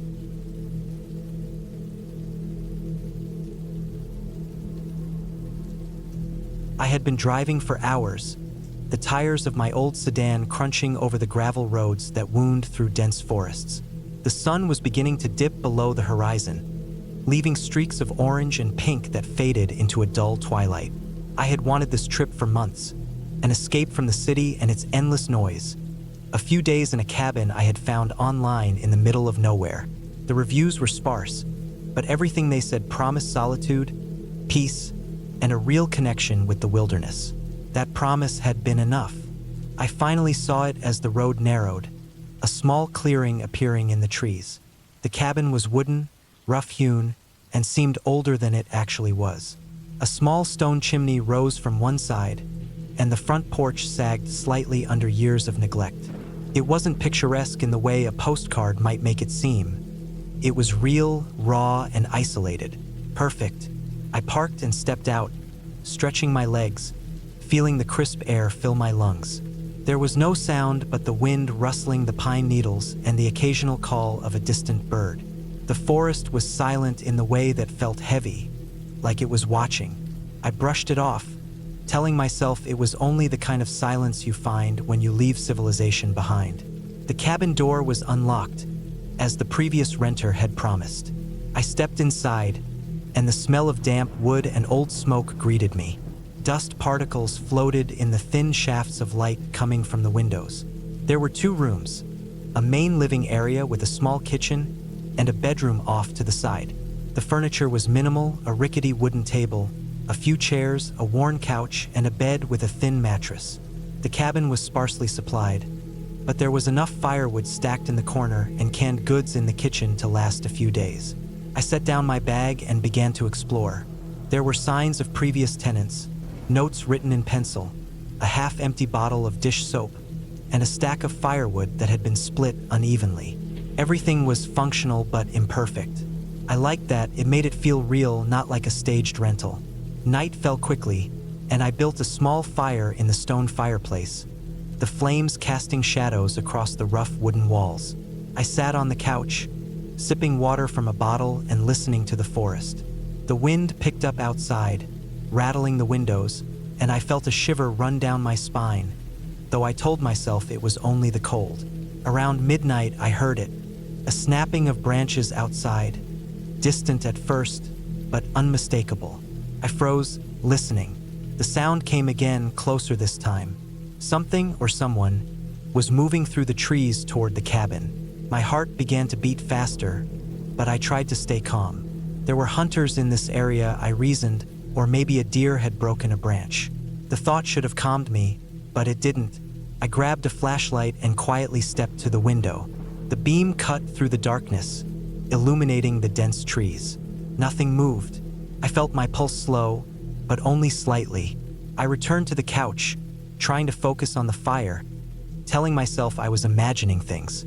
Then I heard it again, the soft crunching of leaves, unmistakably close to the cabin. My stomach dropped. I realized my door had no lock besides the simple latch on the inside. I moved a chair in front of it, a small measure of security, and picked up a fireplace poker. My mind raced through worst-case scenarios. Someone could be lost, desperate, maybe armed. Or it could be an animal. I didn't know which scared me more. Hours passed. I stayed awake, flashlight and poker at the ready, peering out into the shadows. Every sound made me tense.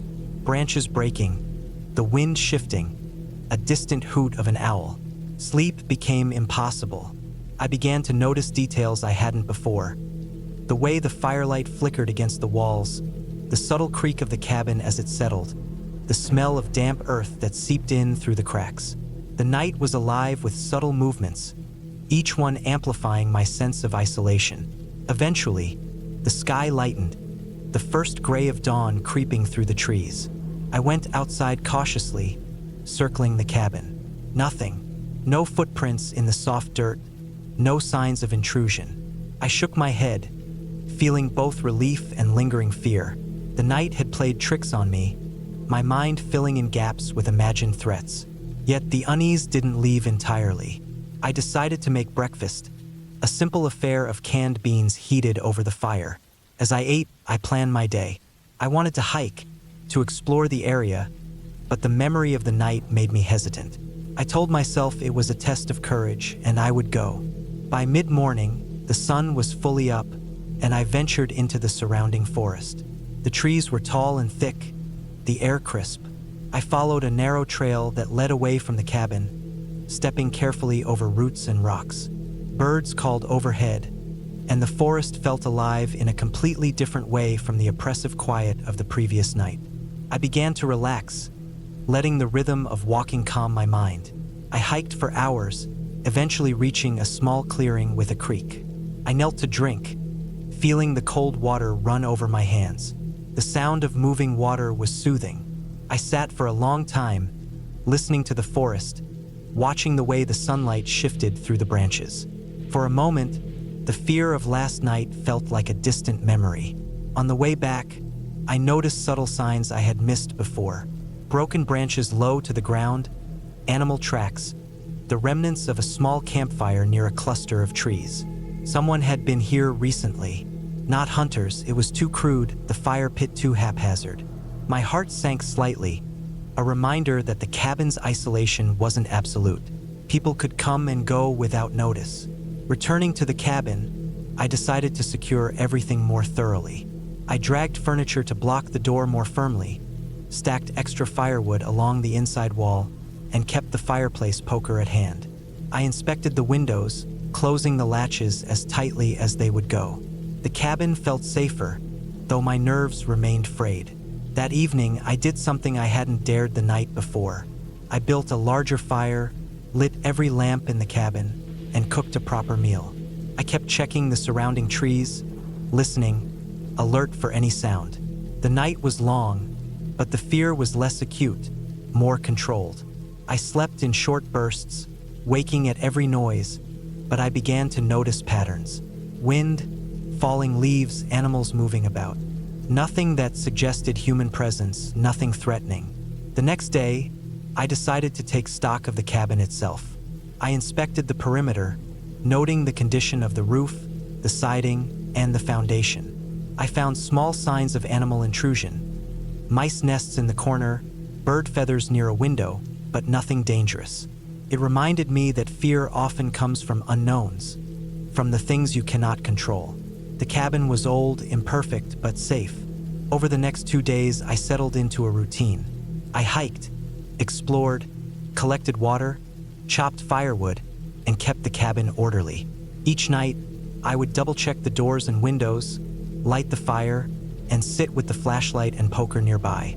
Each night, the fear lessened, replaced by a cautious awareness, a respect for solitude and the wilderness. By the end of the week, I had begun to appreciate the experience fully. I had learned to distinguish real threats from imagined ones. I could hear the difference between the wind in the trees and the steps of a person approaching. I had developed a rhythm, a sense of security within isolation. On my final morning, I packed my things, cleaned the cabin, and stacked the firewood neatly.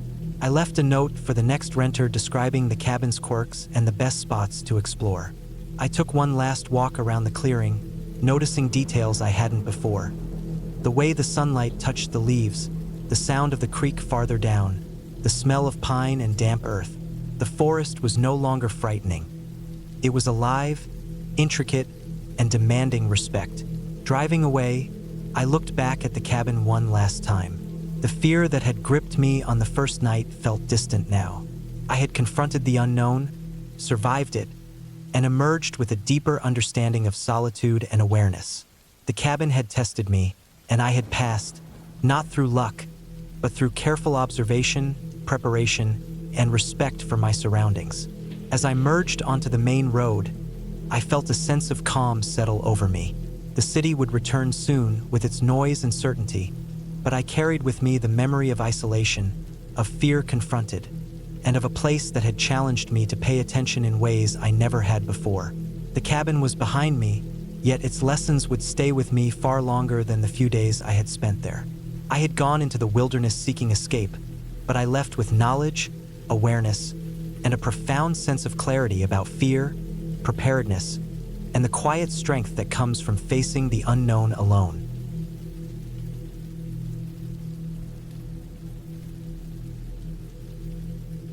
I had been planning the trip for weeks, searching for a cabin far from roads, far from cell towers, somewhere I could truly be alone with the woods. I needed that isolation, the kind where I could hear the wind in the trees, the occasional bird, the snap of a branch under an unseen animal's weight. The stress had built up in layers over months, invisible to anyone around me, but I could feel it in the tension in my shoulders, the shallow way I breathed when I woke up in the morning. By the time I loaded the car with my gear, the map printed out, the backpack filled with food, water, and supplies, I was ready. Or so I thought. The drive was longer than I expected, roads turning from paved to gravel, then to dirt, twisting through hills so steep the car strained under the incline. The last stretch took me through a forest where the trees grew tall and close, their branches interlacing above the road, leaving the ground in shadow even at midday. The forest smelled damp and alive, a mix of pine, wet leaves, and something darker, like old soil. I told myself it was just the earth, but there was a weight to the air that made my chest tighten. When I reached the clearing where the cabin stood, it looked smaller than I imagined. A single-story, wooden, weathered gray, with a steep roof and a chimney that looked long and used. The windows were clouded and streaked, the kind that only allowed vague shapes to be seen inside. There was a small deck in front, cracked boards showing signs of rot, and a rusty water pump near the side. I parked the car and took a long look, the silence pressing down so heavily I could almost hear my own heartbeat in the stillness. The air was different here, heavier, as if the forest itself had decided to wait and watch. I unlocked the door, the wood creaking loudly, and stepped inside. Dust motes floated in the shafts of sunlight coming through the windows. The floorboards sagged slightly, and the smell of damp wood and mildew hit me immediately. It was exactly what I wanted. There was a small living area, a table pushed to one side, a wood stove in the corner. A narrow hallway led to a bedroom and a tiny bathroom. I dropped my bag and began unpacking. The first night was uneventful, though I slept lightly. I had left the lantern and flashlights on the table, organized my supplies, checked the firewood stacked in a corner. When I stepped outside before bed, the forest was alive with sound. The rustle of leaves, the distant calls of animals, the sound of something heavy moving through the underbrush. I told myself it was just deer or raccoons. Still, I could feel eyes on me the way I sometimes feel watched when I walk alone in the city streets. The next day, I explored the surrounding area. There was a trail leading deeper into the woods, barely maintained, disappearing into thick trees and underbrush. I marked the path on my map and noted landmarks.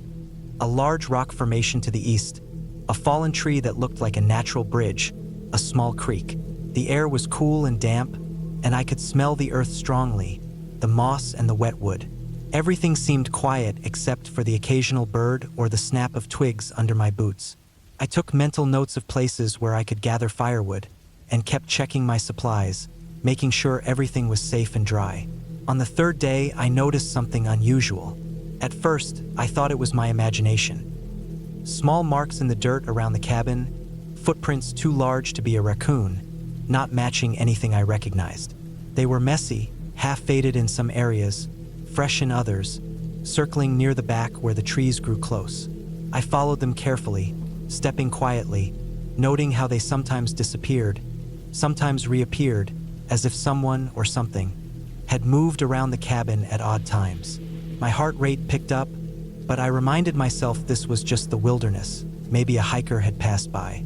Still, I didn't see anyone, and the deeper I looked, the more uneasy I felt. That night, I slept poorly. Every creak of the cabin, every rustle outside made me tense. I kept my flashlight on the nightstand, my phone on airplane mode but nearby in case of emergency. The wind picked up, rattling the windows, making the trees shake violently, and I felt trapped in a box surrounded by the forest. I told myself to relax, that the sounds were normal, but the instinct that something was wrong wouldn't leave me. The next morning, I found more evidence outside. Items from my camp were slightly shifted. A log I had stacked neatly for firewood had fallen over. A small bundle of food moved slightly out of place. Nothing was missing, nothing broken, but the pattern was there. Someone had been around while I slept. I tried to rationalize. Maybe an animal knocked the log over. But the footprints did not match any wildlife I knew. They were long, human-like in shape, but the spacing was odd, uneven, like the person had been cautious, stepping lightly in some places, pressing hard in others. I spent the next day reinforcing the cabin. I made sure the doors were locked, windows secured with boards from the inside, even improvised a tripwire with cans to alert me if anyone approached. I kept my supplies close, my knives sharpened, my axe ready. The forest had become oppressive, a mass of dark shapes and shadows, and I could not shake the feeling of being watched. I stayed in the cabin most of the day, only venturing out briefly to collect firewood, moving cautiously, scanning constantly. By the fourth night, I realized I had underestimated how vulnerable I truly was. Around midnight, I heard footsteps, slow, deliberate, circling the cabin. They stopped and started, then moved to the other side. I held my breath, clutching the axe.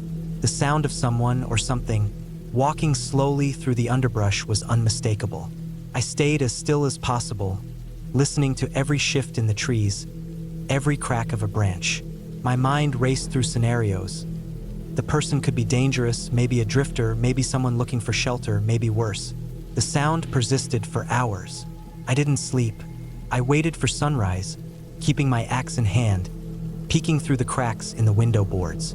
The first light was a relief, but I could still feel the presence lingering, the forest somehow aware of me in a way that made every step outside terrifying. I decided I needed a plan if this continued. I could not rely on the cabin alone. The next morning, I ventured out cautiously, keeping to the edges of the clearing, trying to track the movements of the person who had been circling. I found more footprints, deeper impressions this time, as if the person had grown bolder. I noticed something else: broken branches and small piles of stones. They were markers, not random, placed deliberately. My heart sank as I realized this was someone who had studied the cabin, studied me, and was preparing for something. I started preparing more actively. I cleared a path to the car, made sure it could move if I needed to leave quickly. I made traps of sorts, leaning heavy branches in strategic spots, placing sharp sticks under loose boards. I organized my food and water for easy transport. I began carrying my axe and a small survival knife with me at all times. The air felt heavier now, the forest more suffocating, and I started sleeping in short bursts, alert, never fully relaxed. The following day, I saw him, or at least a shadow, a figure between the trees.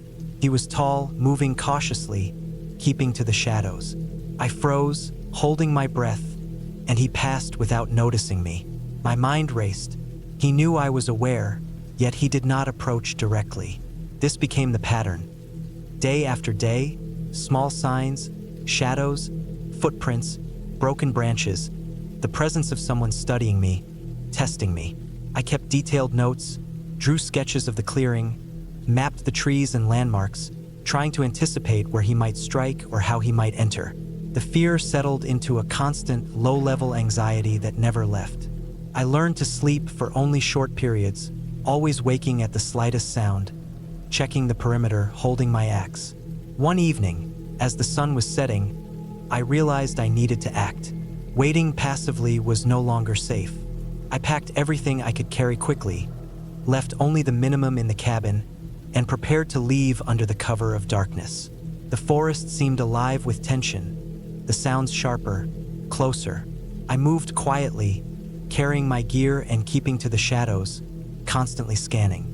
At one point, I froze. The figure was in the distance, between the trees, watching me. He did not move, and I did not move. I held my breath for what felt like minutes. Then, slowly, he turned and walked back toward the deeper forest. I waited until he disappeared before moving again. I did not take chances. I stayed low, moved carefully, and reached the car without incident. I started the engine, feeling the vibration beneath me, the control returning. I drove slowly at first, scanning constantly, then faster as I reached the gravel road. The forest behind me felt like it exhaled, releasing its grip. I did not look back. By the time I reached the paved road, the tension in my chest had lessened slightly, though I remained alert.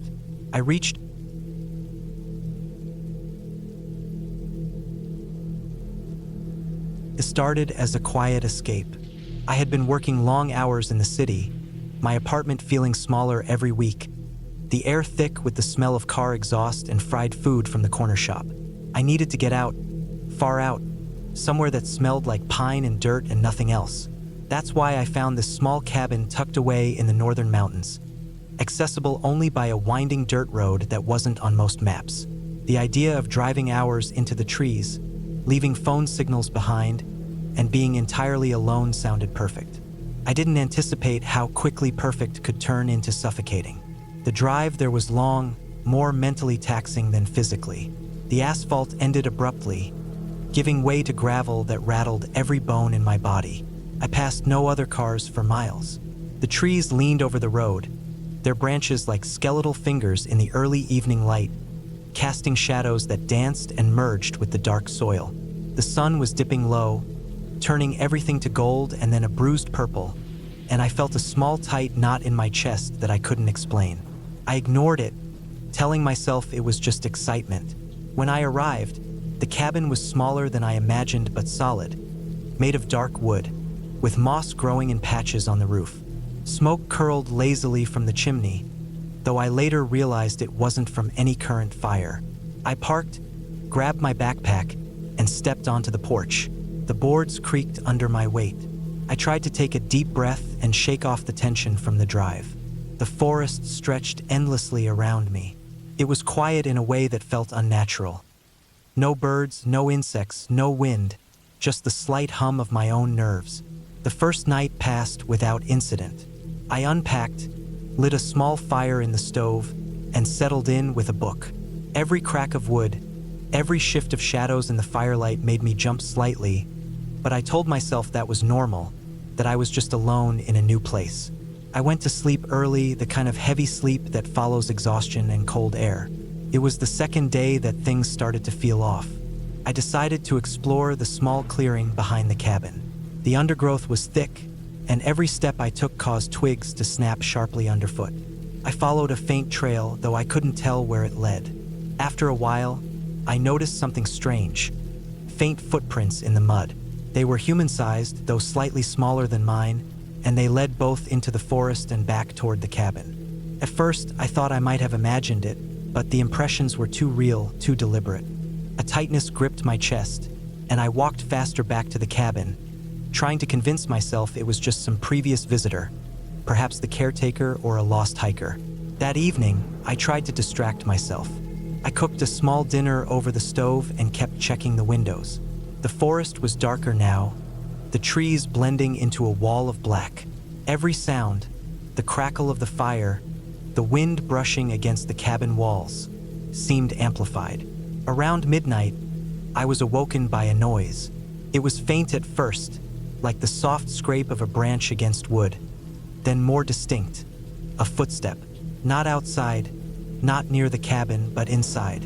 I froze. My heart pounded so loudly I thought it might echo. I grabbed the nearest object, a heavy flashlight, and slowly rose, trying to convince myself it was a dream. But the scraping continued, deliberate, slow, moving from the kitchen toward the living area. My stomach sank. Whoever or whatever it was didn't belong there. I crept to the corner where I could see both the kitchen and the doorway. The beam of my flashlight cut through the darkness, illuminating nothing but the familiar furniture. Then I heard it, a soft thump, like someone placing their hand on the counter. My breath caught in my throat. I spun toward the door, ready to flee, but it was locked. The realization hit me that if someone had entered, I was trapped, and I couldn't even call for help. My phone had no signal, and I hadn't told anyone the exact location of the cabin. Panic rose, and with it, a cold clarity. I had to survive until daylight. I spent the rest of the night barricading the door and windows with anything I could find. Every noise outside made me flinch. The wind, the branches, every small animal in the forest became a potential threat. I didn't sleep. I barely breathed. By morning, I was shaking, dehydrated, and more alert than I had ever been in my life. The forest looked different in the light, harmless almost, but I knew the threat hadn't vanished. I stepped outside carefully, checking the perimeter. There were no footprints around the cabin now, nothing to indicate anyone had been there overnight. I questioned my sanity, but deep down, I knew I hadn't imagined it. Over the next 2 days, I maintained a constant vigilance. Every sound made my nerves spike. Every shadow became a potential hiding place. I didn't leave the cabin except to make sure the surrounding area was clear. I kept thinking about what I would do if someone tried to force their way in. I remembered the small axe by the stove, the old hunting knife in the drawer, and mentally mapped escape routes through the forest. I rationed my food and water carefully, knowing that I couldn't rely on anyone finding me. By the 4th day, I had formulated a plan. I realized that the safest way out was to leave under cover of morning light, hike down the dirt road as quickly as possible, and reach the nearest main road. I packed everything, made sure the cabin was secure in a way that would slow anyone from entering, and set out just as the sun rose, the forest full of morning mist. The dirt road seemed endless, each turn revealing more of the same thick trees and shadows. I kept looking over my shoulder, hearing imagined footsteps, imagining eyes watching me. The hike down took hours. Every sense was alert. I caught glimpses of movement that made me jump. Branches snapped behind me, and once I heard a distant laugh, high and hollow, carried by the wind. My stomach turned, but I didn't stop. I ran when I could, slowed only when the incline was too steep. I forced myself to keep moving, thinking only of reaching civilization. Finally, after what felt like a lifetime, the trees thinned, and I saw the paved road below. Cars passed sporadically, and I waved frantically, eventually flagged one down. I gave them the basics, my voice trembling, and they offered to take me to the nearest town. Once in town, I called the police, gave them the cabin's location, and they promised to check it. When I returned days later with law enforcement, the cabin was empty, no sign anyone had broken in, but the footprints in the mud were still there, faint and partially washed away by rain. Whoever or whatever had been near the cabin had left no other trace. The sense of unease lingered, but I felt safe again. I never returned to that place, and I never stayed alone in a remote cabin again. Even now, I sometimes think back to that forest. The memory isn't just the fear, but the clarity it gave me about survival, about paying attention to small signs, about trusting instincts over reason. I understand why people enjoy isolation in nature, but I also understand that isolation has a dark edge, one that can turn a peaceful retreat into a test of endurance. I survived because I stayed calm, stayed aware, and stayed alive, but it wasn't luck. It was constant attention to every detail, every sound, and every shadow. That lesson, vivid and sharp, stays with me every time I drive past a dark stretch of forest, every time I step into a quiet cabin, and every time I remember how thin the line is between solitude and danger.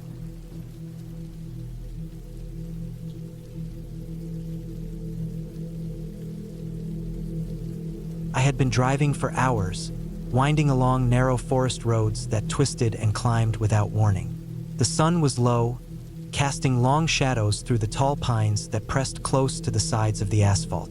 I had been looking forward to this weekend for weeks, a solitary retreat to a remote cabin I had rented on the edge of a national forest. My work had been relentless, the city crowded and noisy, and I needed the quiet more than anything. I had packed carefully, taking only the essentials: food for 3 days, a small camping stove, warm clothes, a first aid kit, and a flashlight with extra batteries. I told myself I was prepared for anything, but I did not know that the forest had its own rhythm, a patience that could wait while the unprepared faltered. The cabin appeared as a small dark outline between the trees, its wooden walls blending with the trunks that surrounded it. There was a thin trail of gravel leading to it, worn in some places, as if it had been used rarely. I parked the car and stepped out, feeling the cool bite of late afternoon air. The scent of pine needles and damp earth filled my lungs, calming in a way that only a forest could. I opened the trunk and carried my bag to the porch, pausing to take in the structure. It was small but sturdy, with a low roof and a single chimney. I ran my fingers over the rough wood, checking for rot or damage. Everything seemed solid. Inside, the cabin was sparse but functional.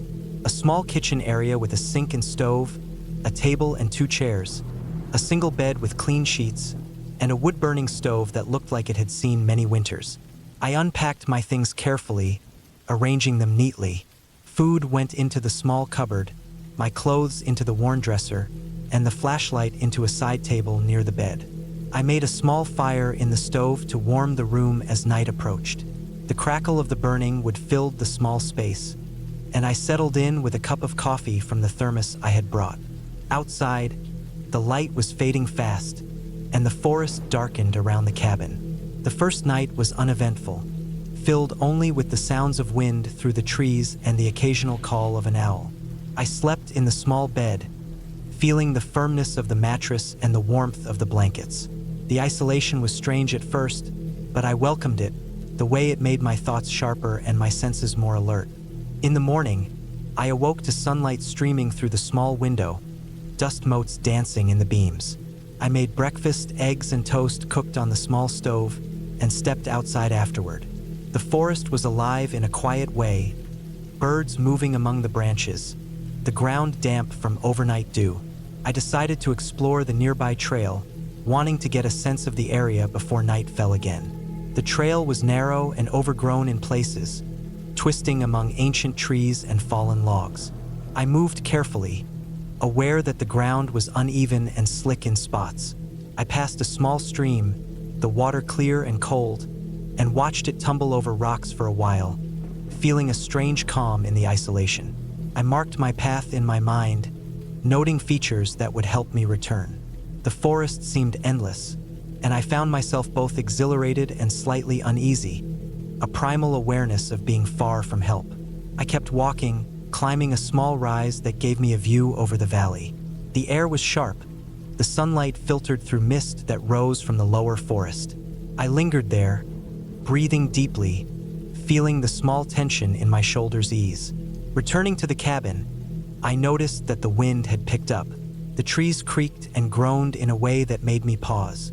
I shook my head and reminded myself that it was just the wind. I cooked dinner, a simple stew, and made another small fire.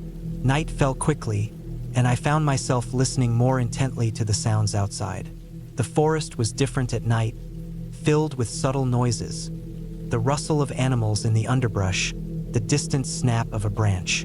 I felt my pulse quicken, a mixture of excitement and apprehension. I reminded myself that I was careful, that I had my supplies, and that I was capable of handling myself. The second day brought clouds and an unusual chill. I spent it inside, reading from a book I had brought and checking my supplies. I noticed small things. The hinges on the door needed oiling, the stove worked well, but the chimney had some soot buildup, and the cabin itself was more drafty than I had realized. I made a list in my head of tasks to do if I stayed longer. Reinforce the porch railing, clear the trail to the stream, check the water from the nearby pump for clarity. That evening, the wind turned stronger, rattling the windows and making the chimney smoke heavily. I closed all windows, added more wood to the stove, and ate a simple meal of canned beans and rice. As darkness settled, I realized I had not seen another person all day. The isolation, which had felt peaceful at first, now seemed heavier, pressing in with the sounds of the storm outside. Around midnight, I woke to a noise. It was subtle at first, a light tapping against the cabin walls. I froze, straining to hear. The sound came again, irregular and faint, like branches brushing against wood. I told myself it was nothing, the wind moving debris. I got up and checked all the doors and windows, finding them secure. The tapping continued for a while before stopping, and I returned to bed, uneasy but determined not to let fear dominate my night. Sleep was fitful, filled with dreams of being lost in the forest, chasing shadows that were not there. The next morning, the storm had passed. I stepped outside to inspect the cabin and found small branches broken on the porch and leaves scattered across the ground. I swept them away and began checking the surrounding area. While exploring, I noticed something strange. Footprints in the mud near the cabin, human in shape but muddied and indistinct. My heart quickened. I followed them carefully, noticing that they led into the woods and seemed to circle the cabin. I returned and made sure the doors were locked, my mind turning over scenarios, trying to rationalize everything. I reminded myself that it was possible another hiker had passed, or a local checking on the area, but the feeling of being watched was hard to shake. Over the next hours, I stayed vigilant.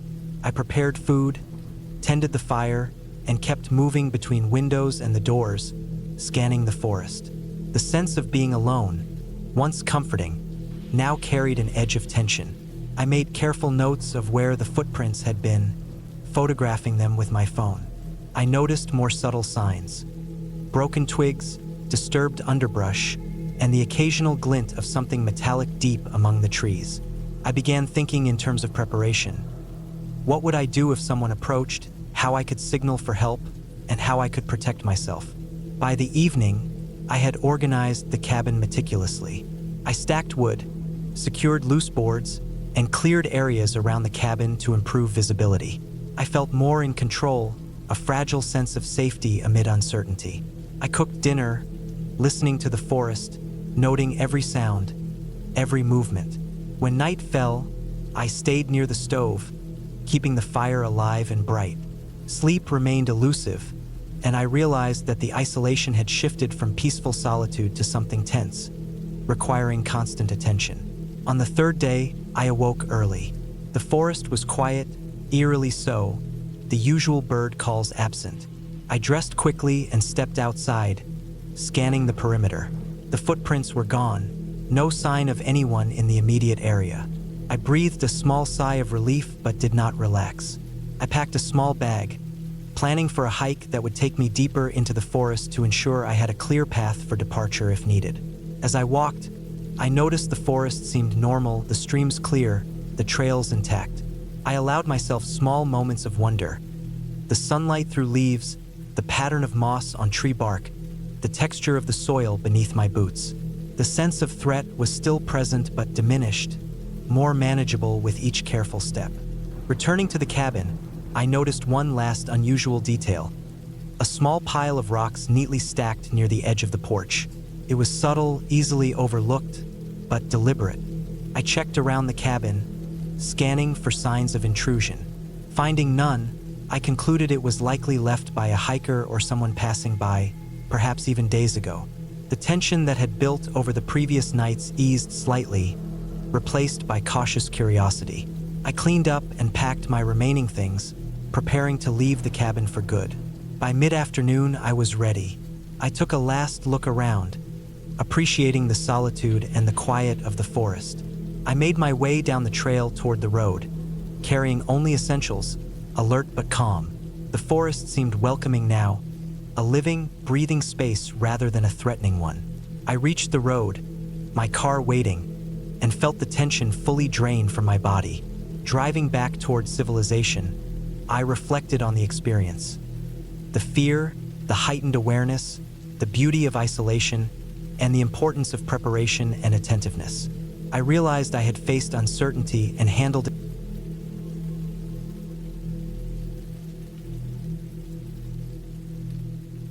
I had planned the trip for months, imagining long days of solitude in the woods, a break from the city noise and the constant chatter of life that never seemed to stop.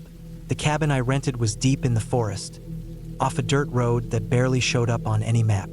I arrived in the late afternoon, the sun low and gold through the tall pines, throwing long shadows across the ground. The air was sharp and smelled of wet leaves and pine resin. The drive had been quiet, almost unnerving in its emptiness, with no other cars and only occasional glimpses of deer running across the roadside. When I finally reached the cabin, it sat slightly below the road, a small wooden structure with a stone chimney and a front porch that creaked under my weight. The cabin looked abandoned at first glance. Weathered wood, moss along the roof, and paint peeling from the siding. But there was something about it that felt solid and safe, like it had been standing there for decades, waiting for someone like me. I parked and unloaded my bags, trying to ignore the uneasy sensation in my chest. There was no cell signal here. I had checked before coming, and it was one of the reasons I had chosen it. I wanted to be disconnected, to sit with nothing but my thoughts and the sound of the wind through the trees. I carried my backpack into the cabin, and the floorboards groaned under my weight. Inside, the cabin smelled of old wood, dust, and a faint hint of mildew. The main room had a small kitchenette, a table with 2 chairs, and a stone fireplace. To the side was a bedroom, and a narrow hall led to a tiny bathroom. There was a stack of firewood by the door and a pile of newspapers in the corner, yellowed and brittle, dating back years. The whole place had a feeling of abandonment mixed with quiet care. It wasn't luxurious, but it had everything I needed for a few days alone. I unpacked slowly, taking my time to place things where they would be easy to reach. The sun was dipping lower when I finally went outside to explore a little. There was a small trail behind the cabin, winding into the thick woods. I followed it for maybe 20 minutes, my boots crunching dry leaves underfoot. The forest was quiet except for the occasional bird call and the soft whistle of the wind. The trail curved along a creek, and I stopped to look at the water. It was clear, running over smooth stones, and the air was cooler here. I leaned on a tree trunk, breathing in deeply, trying to enjoy the stillness. But there was also a feeling I couldn't shake, a tension in the air that made the hairs on the back of my neck stand up. Something about the way the forest closed in around me, the shadows growing longer, made me feel exposed. I returned to the cabin as the sun set. The forest went dark quickly, the sky fading from gold to deep purple. I built a small fire in the fireplace, the logs cracking and popping as they caught flame. The cabin glowed in the flickering light, warm and sheltered, but outside the window, darkness had swallowed the woods. I had brought a lantern and I left it on the table, ready in case I needed to see outside. Night fell fully, and I could hear the wind moving through the trees, a constant whisper of branches and leaves. I lay on the bed, trying to read, but my thoughts kept drifting. There was a strange stillness outside that felt almost too quiet, as if the forest itself was holding its breath. The first night passed without incident, though I woke several times, startled by the snapping of branches outside or the rustle of something moving in the underbrush. I told myself it was just animals, deer, raccoons, maybe even a fox, but the sound of heavy steps near the cabin at one point made me freeze. I stayed still, listening, heart pounding, waiting for the noise to repeat. Didn't. I eventually fell back asleep, though uneasily. The next morning I woke early, sunlight streaming through the cabin windows, and I decided to go for a longer hike. I packed a small bag with water, snacks, and my first aid kit, and set out down a different trail I had noticed the day before. The forest seemed denser here, older trees leaning together, creating shadows that made the path hard to see. The trail wound over roots and rocks, and I had to concentrate on each step. About an hour in, I came to a small clearing, overgrown with ferns and shrubs. I paused, breathing heavily, trying to calm my racing heart. The quiet was almost unbearable, a thick silence broken only by distant bird calls. Then I noticed something. Footprints. Large, human footprints in the soft earth, partially covered by leaves. They were fresh, and they led deeper into the woods. I felt a chill run through me, a surge of unease. I wanted to turn back, but I was also curious. The prints were too large for a woman, too deliberate for a deer. Whoever or whatever had made them had passed through very recently. I followed the prints for maybe 15 minutes, keeping my eyes on the ground. The forest was denser here, and the path was harder to follow. I noticed broken branches, scuffed bark, and the occasional piece of litter. A plastic bottle, a torn wrapper that seemed out of place. The footprints ended near a small stream, where the soil was too soft and muddy to leave a clear trail. I crouched down, examining the ground, and realized something that made my stomach tighten. The prints were only one person, and they had moved slowly, deliberately, as if searching for something. I didn't like it, but I didn't want to turn back without knowing what I had stumbled upon. I stayed for a while, scanning the forest, listening. Then I heard it. A faint snapping of a branch, not far away, like someone moving carefully through the underbrush. My first thought was to run, but my body froze. The sound stopped as soon as I moved my head. I waited, heart pounding. Nothing. Then, slowly, I started retracing my steps back to the cabin, my pace quickening with each step. By the time I reached the cabin, sweat had cooled on my skin, leaving a chill. I locked the door behind me and double-checked the windows. The forest outside seemed normal, still and quiet, but I couldn't shake the feeling of eyes on me, watching. I spent the rest of the day inside, keeping the fire going and staying near the windows, watching the shadows of the trees shift in the afternoon light. I avoided looking at the areas where I had seen the footprints. Evening came, and I did my best to calm myself. I tried to sleep again, but every sound, wind, branches, distant rustling, kept me on edge. I lay awake, staring at the ceiling, imagining someone outside, waiting for nightfall to come closer. The third day, I resolved to leave. I packed my bags and loaded them into the car, my hands shaking slightly. The morning air was crisp, and the forest seemed to stretch endlessly around me. As I started the engine, I noticed something that made my heart stop. Deep tire tracks in the dirt road leading away from the cabin, fresh and wide, like from a large vehicle, heading straight toward the cabin from deeper in the forest. I hadn't seen any other vehicles, and there was no road that connected to this trail except the one I had driven on. I hesitated, gripping the steering wheel, then looked back at the cabin. Everything looked unchanged, quiet, normal.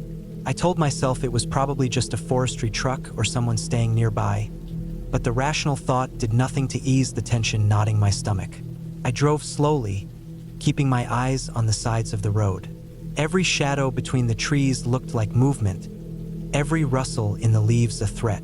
I stayed focused, not stopping for anything until the dirt road met the paved road miles later. Once I reached the main road, with cars passing and signs of civilization, the tension slowly began to melt.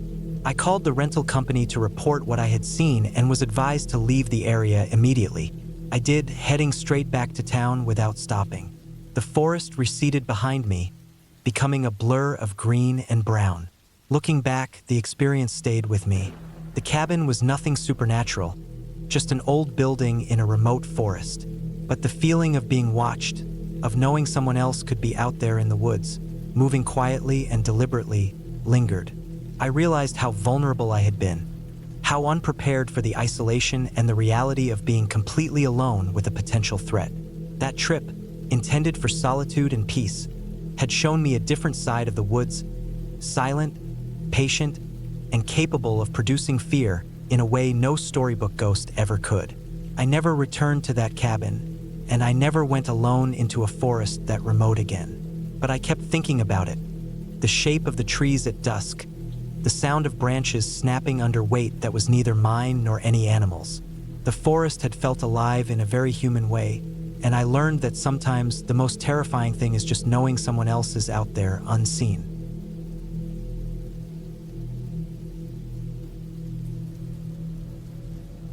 I had been planning the trip for months, carefully selecting the cabin and mapping out the route.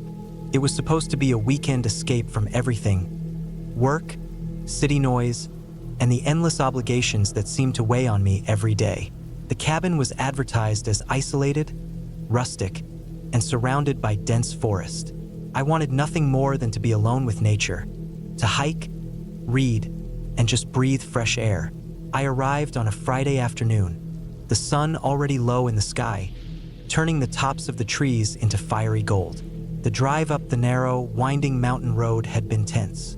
I'm not an especially nervous driver, but the road was steep, with sharp turns and no guardrails. Each hairpin bend felt like a miniature test of my focus and patience. The further I climbed, the quieter the world became. Traffic faded into nothing. The occasional bird or rustling squirrel, the only sign that life existed outside the forest. When I finally reached the cabin, it appeared almost hidden behind a cluster of pines. It was a modest wooden structure, weathered but sturdy, with dark green shutters and a small porch.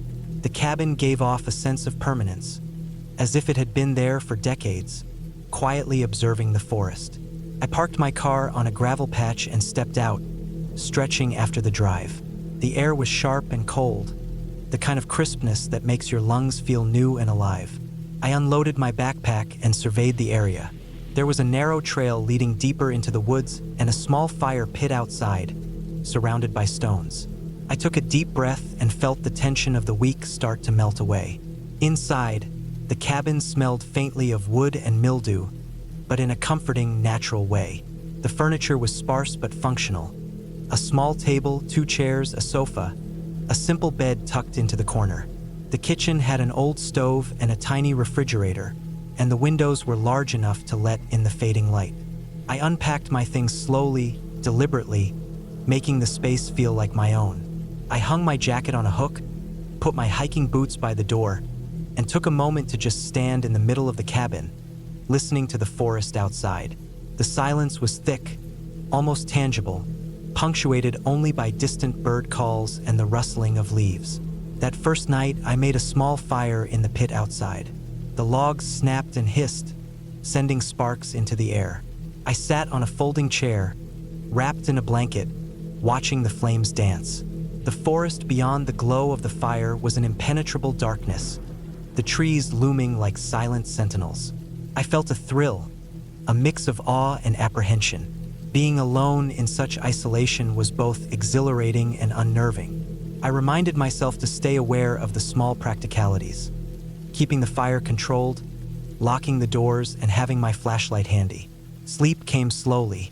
I kept waking up to strange noises outside, twigs snapping, leaves crunching, and sometimes a deep, low rustle that made my heart jump. Each time I sat up and shone my flashlight out the window, I saw nothing but trees swaying gently in the wind.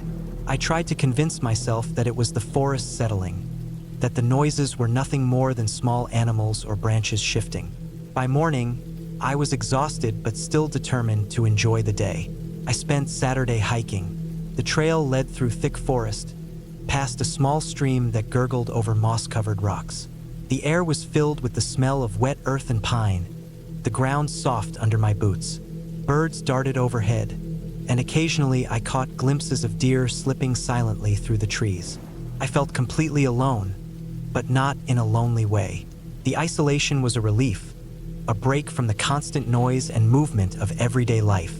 I stopped frequently to take photos, jot notes in a small notebook, and drink from my water bottle. Hours passed without a single human encounter. The deeper I went into the woods, the more I felt the forest pressing in around me, as if it were aware of my presence. By late afternoon, I returned to the cabin, tired but satisfied. I started a fire in the stove, boiled water for a simple meal, and settled in with a book. Outside, the sky turned dark, clouds rolling in with a quiet threat of rain. I could hear the first drops pattering against the roof. The cabin, which had felt safe and welcoming during the day, seemed suddenly smaller and more confined. Shadows flickered on the walls as the firelight mingled with the dim gray light from the windows. I reminded myself that I was alone by choice, that the forest was only trees and animals, nothing more. Yet I could not shake the feeling that I was being watched, not by anything supernatural, but by the very wilderness itself, vast and indifferent. The night grew longer, and the rain intensified. Water ran in streams along the roof and dripped into puddles on the porch. The wind picked up, shaking the cabin gently but insistently. I kept checking the doors and windows, making sure everything was secure. At some point, I realized I hadn't seen a single other soul all day. No hikers, no neighbors, no one. Just the forest and me. The realization was a strange mix of freedom and vulnerability. I finally went to bed, lying awake for hours, listening to the relentless patter of rain and the occasional groan of the cabin as it settled under the wind's force. Around midnight, the noises outside changed. There was a rhythmic crunching, deliberate and slow, coming from the direction of the trail. My first thought was an animal, maybe a bear or a large deer, but the sound was heavier than anything I had heard during the day. I grabbed my flashlight and crept to the window, shining it toward the darkened forest. The beam cut through the rain, illuminating the wet foliage, but nothing moved. I strained my ears, but the crunching had stopped. I felt my heartbeat accelerate, my body tense and ready. I tried to calm myself, reasoning that it must have been a branch falling or some other natural occurrence. I returned to bed but slept fitfully, dreams filled with fleeting shapes moving just beyond my vision. Sunday morning brought a break in the rain. The forest was damp, leaves dripping with water, but the air smelled fresh and clean. I made a light breakfast and packed a small bag for a shorter hike, planning to explore a different trail closer to the cabin. I wanted to stay alert, cautious, but also not let fear ruin the experience. As I walked, I noticed something unusual. Footprints in the mud, large and deep, leading from the direction of the main road toward the cabin. They were human, unmistakably so, and recent. My stomach tightened. I followed them a short distance and realized they continued past the cabin, deeper into the forest. My mind raced. Who else could be out here, and why hadn't I seen any vehicles or people? The realization that I was not alone hit hard. I returned to the cabin quickly, locking the doors and closing all the shutters. I tried to focus on practical steps, keeping my phone charged, making sure I had water, securing food, but the unease lingered. The forest, which had seemed a sanctuary, now felt like it could conceal anyone, watching silently, waiting. I spent the rest of the afternoon preparing for anything, arranging logs around the fire pit to create a barrier, keeping my flashlight close, and clearing the porch of anything that could hide movement. Hours passed slowly, each sound amplified. A branch snapping, a bird calling, the wind shifting. I stayed inside, observing from the windows, the footprints still visible in the mud but no further signs of movement. As evening approached, I realized that I needed a plan. I could not stay trapped in the cabin indefinitely, but the idea of venturing out while someone or something was in the forest was terrifying. I decided to wait until the morning, when visibility would be better, and then make my way back down the mountain road, sticking to the car and avoiding the forest trails. I spent the night in a state of tense alertness, listening, watching, and trying to stay calm. The hours were long and filled with intermittent sounds that kept my pulse high. Morning came slowly. The sun rose through a thin layer of fog, casting a muted glow over the forest. I packed my belongings quietly, leaving nothing behind. Before leaving, I examined the footprints again. They were gone. I could not tell if the person had left or if the rain had washed them away overnight. I kept my eyes on the surrounding trees as I stepped outside, scanning for movement. Nothing appeared. My hands gripped my backpack straps tightly as I walked to the car, every sense alert. The drive down the mountain was tense. Every rustle in the forest, every sudden movement in the corner of my eye, set my nerves on edge. I drove slowly, carefully negotiating each curve. Hours later, I reached the main road, seeing the first cars and people in what felt like days. The tension slowly began to ease as I merged onto a busier road, leaving the isolation behind. Once home, I spent days replaying the trip in my mind, trying to understand what had happened. There were no signs of danger beyond the footprints, no attacks, no intrusions. Yet the fear and the feeling of being watched stayed with me.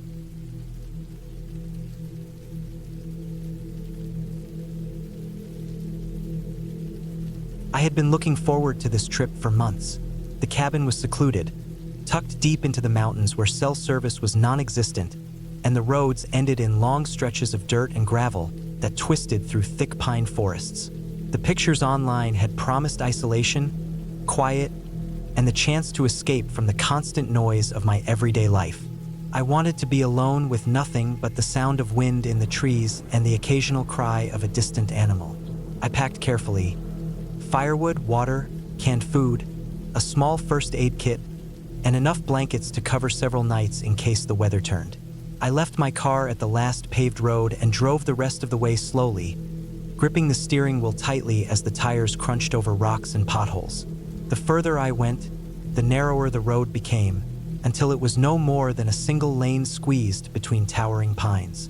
By the time I reached the cabin, it was already late afternoon, and the sun hung low between the trees, casting long shadows that seemed to stretch across the gravel driveway. The cabin itself was small but solid. It was made of logs, weathered and darkened by years of sun and rain, and it smelled faintly of old wood and pine. The door was heavy, and it creaked loudly as I pushed it open. Inside, the cabin was simple but functional. A small kitchen with a propane stove, a sink that drained into a gray water tank, a wooden table, and a single chair. There was a tiny living space with a sofa, a wood-burning stove, and a loft that held a single bed covered in a thick quilt. Dust lay thick on the floors, but the cabin was otherwise clean. There were no lights beyond the small overhead bulbs, so I relied on the fading daylight to navigate and unpack my things. I carried my backpack to the loft and laid out my supplies. Then I stacked the firewood next to the stove and checked the windows, ensuring they were locked. The first night was uneventful, though the quiet was almost overwhelming. I lit the stove, made a small meal, and sat by the window watching the last rays of sun disappear behind the trees. The wind whispered through the branches, and every now and then, a bird or small animal scuttled through the underbrush. I could hear my own breathing and the occasional pop of the firewood as it settled in the stove. It was comforting and strange at the same time. The isolation felt both peaceful and threatening. I went to bed early, tired from the drive, and for the first time in a long while, I slept deeply, cocooned in the quiet of the forest. The next day, I woke to fog curling around the cabin. The mist clung to the trees and rolled over the nearby hillocks, making the forest look like an endless sea of gray. I spent the morning exploring the small area around the cabin, noting the faint paths animals had made and the scattered rocks that marked natural boundaries. The air was damp and smelled of earth and moss, I collected more firewood and stacked it neatly by the door, making mental notes of landmarks in case I wandered too far. By late afternoon, the fog had thickened. I could barely see 10 feet in any direction, and the silence had taken on a different quality, heavier, almost as if it pressed against my ears. I kept the fire going inside, feeling a small, comforting warmth against the cold creeping into the cabin. That night, the first hint of something being off came. Around midnight, I woke to a sound that made my stomach twist. At first, I thought it was the wind, an odd, rattling noise, like someone dragging a metal bucket across the forest floor. I listened, holding my breath. It stopped. Then, a few minutes later, a sharp tapping came from the window nearest the loft. I froze, straining to hear, but all was silent. My mind raced through possibilities. Birds, branches, raccoons, but the sound had been deliberate, careful, human. I tried to reason with myself, telling myself it was the wind or an animal, but sleep did not come easily after that. Every creak of the cabin, every distant crack of a branch sent my heart racing. I stayed awake until the fire died down and the cabin went completely quiet again, but I did not close my eyes. The next day, I felt restless. I considered leaving, but also knew I would not find solitude anywhere else if I abandoned the cabin. I told myself to rationalize what had happened as just nerves and moved on. I explored further, heading toward a small creek about a mile from the cabin. The fog had lifted slightly, but the air still held a damp chill. The creek was beautiful, the water clear, rushing over smooth stones. I followed it upstream, careful not to slip on wet rocks. On the way back, I noticed something odd: footprints in the mud. Human footprints, fresh, leading from the edge of the forest to the path I had just walked. They were large, heavy prints, and the spacing suggested someone had been moving quickly. My stomach dropped. I had not seen anyone all day, and the nearest cabin was miles away. I followed the prints carefully back to the tree line. They ended abruptly. No sign of a trail leading back out, nothing disturbed beyond the prints themselves. I felt a chill that had nothing to do with the weather. I returned to the cabin quickly, bolting the door and checking the windows. I stayed inside the rest of the day, only venturing out briefly to gather more firewood. Every noise outside made my heart jump. I kept imagining someone lurking in the shadows, watching me, waiting. The forest, once inviting and calm, had turned menacing. At night, the tapping returned, this time from the door. I could hear deliberate, heavy knocks like someone testing it. I did not respond. I waited, tense, but eventually, the sound stopped. I slept fitfully, keeping a small axe by the bed and a heavy lantern within reach. By the third day, I had realized the situation was serious. Someone had been in the area, perhaps following the cabin, and they knew I was there. I decided to stay put, to make the cabin as secure as possible. I piled furniture against the windows, reinforced the door, and kept the fire going constantly. I did not leave the cabin except for brief trips to collect water or firewood, always checking the surroundings carefully. The forest, once peaceful, had become a maze of shadows, every movement suggesting unseen eyes. One evening, as I sat by the stove, I heard a loud crash from outside. The front window rattled violently. My heart thudded in my chest. I grabbed the axe and lantern, peering cautiously through the window slats I had created. Nothing moved. The sound had come from the pile of firewood I had stacked outside. My mind raced. Had someone thrown something? Tried to break in? I stayed awake the entire night after that, listening, waiting, tense. The next morning, I discovered the pile of firewood had been disturbed. Some pieces were scattered, as if someone had rifled through them, but no footprints were near the cabin. Whoever it was, they had been careful, deliberate. Days passed in a tense rhythm. I rationed food, kept the fire going, and avoided leaving the cabin. The forest around me seemed to change subtly each day, with new disturbances, broken branches, and trampled foliage. I could hear distant noises, voices I could not understand, footsteps that stopped whenever I looked. I tried to stay rational, but fear became a constant presence. Sleep was scarce. My nerves were frayed.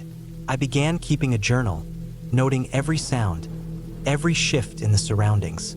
It helped, in a small way, to have a record to anchor myself in reality.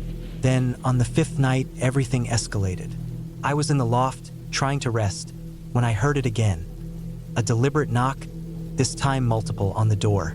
I froze, holding my breath. Continued, slow, heavy, rhythmic.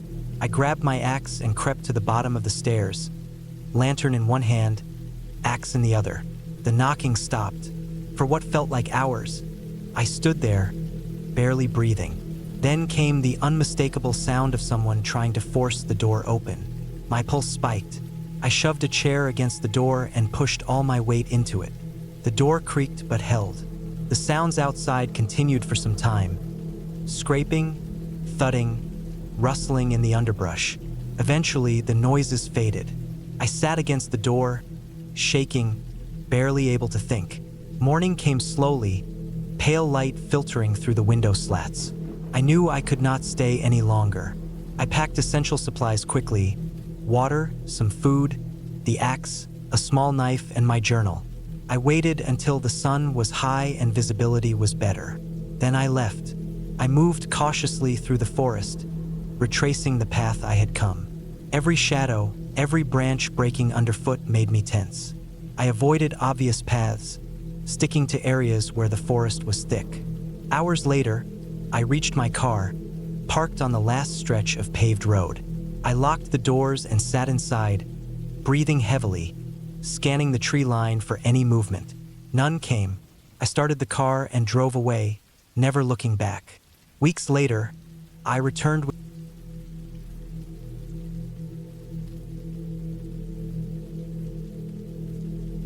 I had been looking forward to this trip for months, a solitary retreat far from the city, the kind of place where I could unplug entirely and spend time with nothing but my own thoughts. The cabin was advertised as remote, secluded, and completely private, deep in a forested area in the northern mountains. I had driven for hours on narrow, winding roads, past small towns that seemed to vanish behind me, leaving only dense woods and the occasional broken-down fence. The closer I got, the more I realized how completely isolated the place was. My GPS had stopped giving directions almost an hour before I reached the cabin, and the cell signal had been unreliable for the last half hour. That was fine by me. I wanted isolation. I wanted quiet. But even as I appreciated the peace, a tiny knot of unease had begun to form in my stomach. When I first arrived, the cabin looked exactly like the pictures online. It was a single-story wooden structure, weathered but solid, with a small porch overlooking a clearing in the trees. There was a stack of firewood neatly piled next to the side of the house and a rusty old metal mailbox at the end of the narrow dirt path that led from the main road. The air smelled sharply of pine and wet earth, and the silence was almost overwhelming. No birds, no insects, just the occasional creak of trees in the wind. It was the kind of silence that made you acutely aware of every tiny sound your body made. The crunch of your boots on the gravel, the thud of your backpack as you set it down, even your own breathing. Inside, the cabin was small but functional. A single living area with a kitchenette, a small dining table, and a wood-burning stove. A hallway led to a bedroom at the back, and there was a bathroom just off the kitchen. The windows had heavy curtains, which I pulled aside to see the surrounding forest in the fading light. I unpacked slowly, arranging my things carefully, enjoying the simple ritual of settling in. By the time I finished, the sun had dipped below the trees, leaving long, dark shadows across the clearing. The forest felt like it was holding its breath. I lit the stove, feeling the warmth fill the cabin almost immediately, and made myself a cup of coffee. The first night was peaceful, almost luxurious in its solitude. I slept deeply, the rhythmic sound of the wind through the trees lulling me into a comfort I hadn't felt in a long time. When I woke, it was still early, the pale light of dawn creeping through the windows. I spent the morning exploring the area immediately around the cabin, taking note of the small stream that ran a few hundred feet from the porch, the thick clusters of undergrowth, and the narrow trails that disappeared into the forest. For the first couple of days, everything went as planned. I spent hours walking in the woods, taking photographs, sketching in my notebook, and reading by the stove in the evenings. It was exactly the kind of retreat I had imagined. The forest had its own rhythm, squirrels chattering faintly, the occasional rustle of leaves from unseen animals, the wind brushing through the branches. But on the third day, I started noticing little things that felt off. Small things at first. A snapped branch on one of the trails that I didn't remember being broken, footprints in the soft mud near the stream that didn't match any of my own, a faint, almost imperceptible sound at night, like someone walking across the clearing outside the cabin. I tried to rationalize it. Maybe it was another hiker or a deer, or my imagination running wild because of the isolation. I reminded myself repeatedly that the cabin was supposed to be secluded, but the feeling of being watched began to gnaw at the edges of my mind. The unease grew steadily over the next day. I noticed that some of the firewood I had stacked neatly by the side of the cabin had been disturbed, logs slightly moved, though I was certain I hadn't touched them since arranging them. I checked the cabin thoroughly, doors and windows, and everything seemed secure. Still, I couldn't shake the feeling that someone or something was outside. When I went for a walk that afternoon, I tried to follow the main trail, but it became confusing, the paths splitting and intertwining in ways I hadn't noticed before. I started marking trees with small scratches of my knife to make sure I could find my way back, but even that didn't entirely ease my anxiety. I felt like I was being observed from just beyond the edge of sight. By the fourth night, my sleep was fractured. Every creak of the cabin, every groan of the wood as the temperature dropped, made me startle.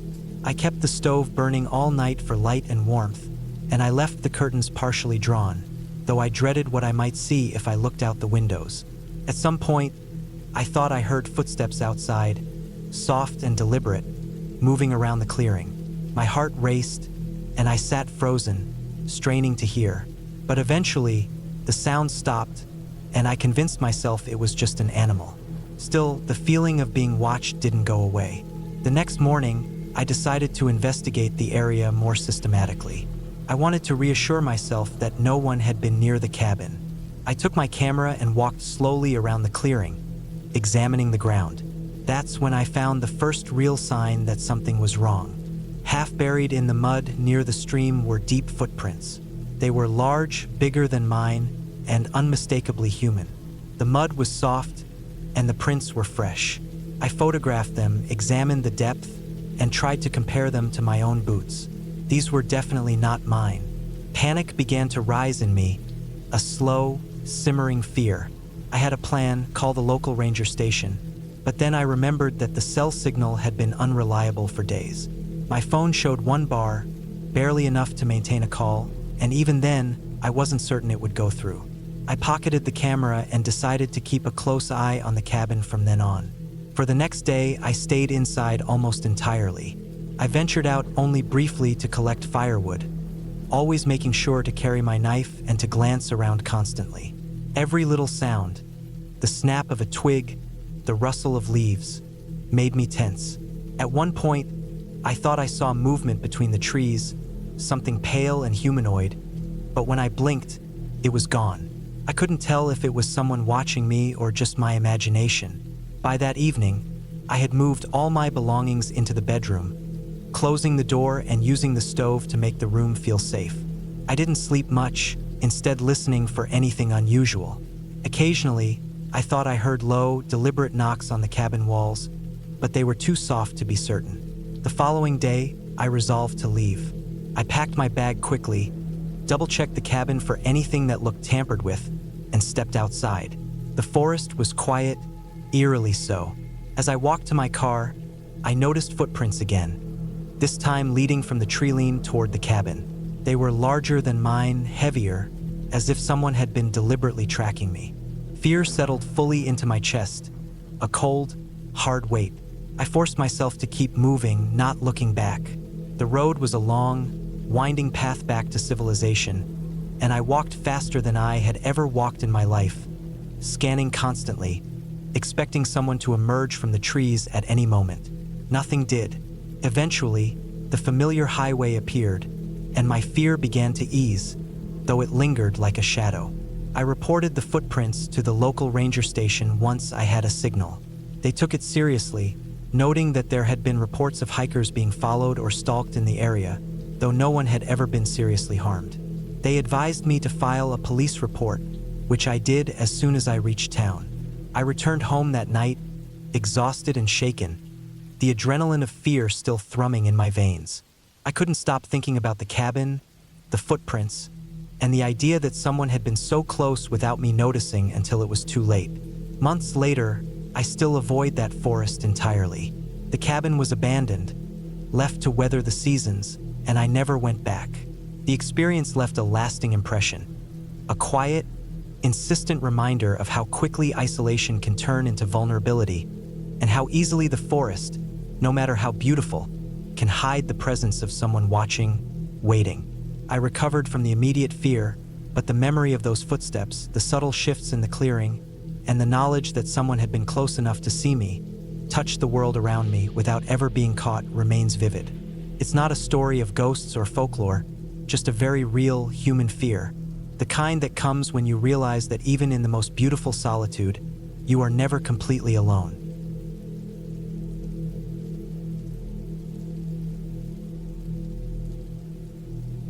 I never thought that deciding to spend a weekend alone in a cabin deep in the woods could turn into one of the most frightening experiences of my life. I had driven past the small town early in the morning, the fog still hanging over the fields and the edges of the forest like a thin veil. I'd rented the cabin online, the pictures showing a small, wooden structure tucked into the trees, with a narrow dirt path leading to it. It seemed perfect, quiet, secluded, a place to think, read, and disconnect from the constant buzz of my life in the city. I had no idea how wrong that assumption was. The drive was longer than I expected. The GPS seemed to struggle once the road narrowed and the pavement gave way to loose gravel. Every mile deeper into the forest made me feel smaller and more exposed. The trees grew taller and denser, their dark trunks lining the road so tightly that sunlight barely filtered through. Birds sang occasionally, but the sound felt distant, echoing in the thick silence. By the time I saw the small cabin ahead, the sun was low, dipping behind the ridges of the forest. The cabin itself was exactly as the pictures had promised. Wooden, simple, with a stone chimney and a small porch that overlooked a clearing. I pulled my car to the side, locked it, and unloaded my bag. The air was cool, with a faint smell of pine and damp earth. I walked up the small steps and pushed the door open. The cabin smelled faintly of wood and dust, and I could see that it had been well maintained despite being in such a remote area. There was a small living area with a couch and a wood-burning stove, a tiny kitchen with basic utensils, and a loft above that contained a bed. It was simple but cozy. I set my bag down, lit a fire in the stove, and started unpacking. The first evening passed uneventfully. I cooked a simple dinner, made a cup of tea, and sat by the fire reading a book. The silence was heavy but not oppressive. In fact, it was comforting. Outside, I could hear the wind in the trees, an occasional bird, and the faint rustle of small animals moving through the underbrush. By 9, I was tired and decided to go to bed in the loft. The mattress was firm but comfortable, and the quilt smelled faintly of cedar. I fell asleep quickly, the wind outside a soft lullaby. It was around 2 in the morning that I first woke. Something felt off, though I couldn't put my finger on it. The wind had picked up, whistling through the gaps in the wooden walls. I sat up, listening, and for a moment I thought I heard something else. A soft crunch on the gravel outside, just beyond the clearing. I froze, heart pounding. The cabin was small, and I could hear the settling creaks of the wood as if they were in slow motion. I strained my ears, trying to distinguish the sound. It happened again, a faint, deliberate crunch, followed by a pause, then another. I told myself it was probably an animal, maybe a deer or a raccoon, moving cautiously through the underbrush. The thought should have reassured me, but it didn't. The sound didn't move naturally, like an animal searching for food. It was precise, almost intentional. I tried to calm myself and lay back down, convincing myself that I was overreacting. Eventually, I drifted back into a light, uneasy sleep. Morning brought relief. The sun filtered weakly through the trees, and everything looked peaceful again. I made coffee and breakfast, trying to shake off the unease of the night before. I decided to take a walk around the clearing and the nearby forest. I needed to remind myself that I was safe. The path around the cabin was narrow and overgrown, but walkable. As I moved deeper into the woods, I noticed something strange: the tracks. At first, I didn't recognize them, but then I realized they were human footprints in the soft dirt near the cabin. They were fresh. I froze. The footprints led from the edge of the clearing directly toward the cabin and then circled back, as if whoever had made them had been watching or waiting. My stomach turned cold. I hadn't seen anyone when I arrived yesterday, and there were no other signs of recent visitors. I followed the tracks with my eyes, trying to make sense of it. They were too big to be a teenager, and they didn't look like a hiker. Whoever had left them had been careful not to leave a trail farther into the woods. I didn't want to think about what that meant. I spent the next hour inspecting the area around the cabin, making sure windows and doors were locked. I checked the small shed behind the cabin. It was empty. There was no sign of anyone hiding, no footprints beyond the initial circle in the dirt. I wanted to laugh at myself for panicking, but the unease remained. I returned to the cabin, trying to focus on mundane tasks: tidying up, preparing lunch, chopping more firewood. That evening, as the sun sank again, I began to notice another thing. Small noises, subtle but distinct. Scratches at the door, a faint thump against the walls, rustling outside that seemed closer than it should be. Every sound made me tense, my eyes darting to the windows. I realized that I hadn't seen my car all day, and a thought struck me. What if someone had been near it while I was walking? I stepped outside with a flashlight and checked. The tires were fine, the doors locked, nothing disturbed. Yet the feeling of being watched persisted. The second night was far worse than the first. Every time I closed my eyes, I imagined someone standing just beyond the trees, watching me sleep.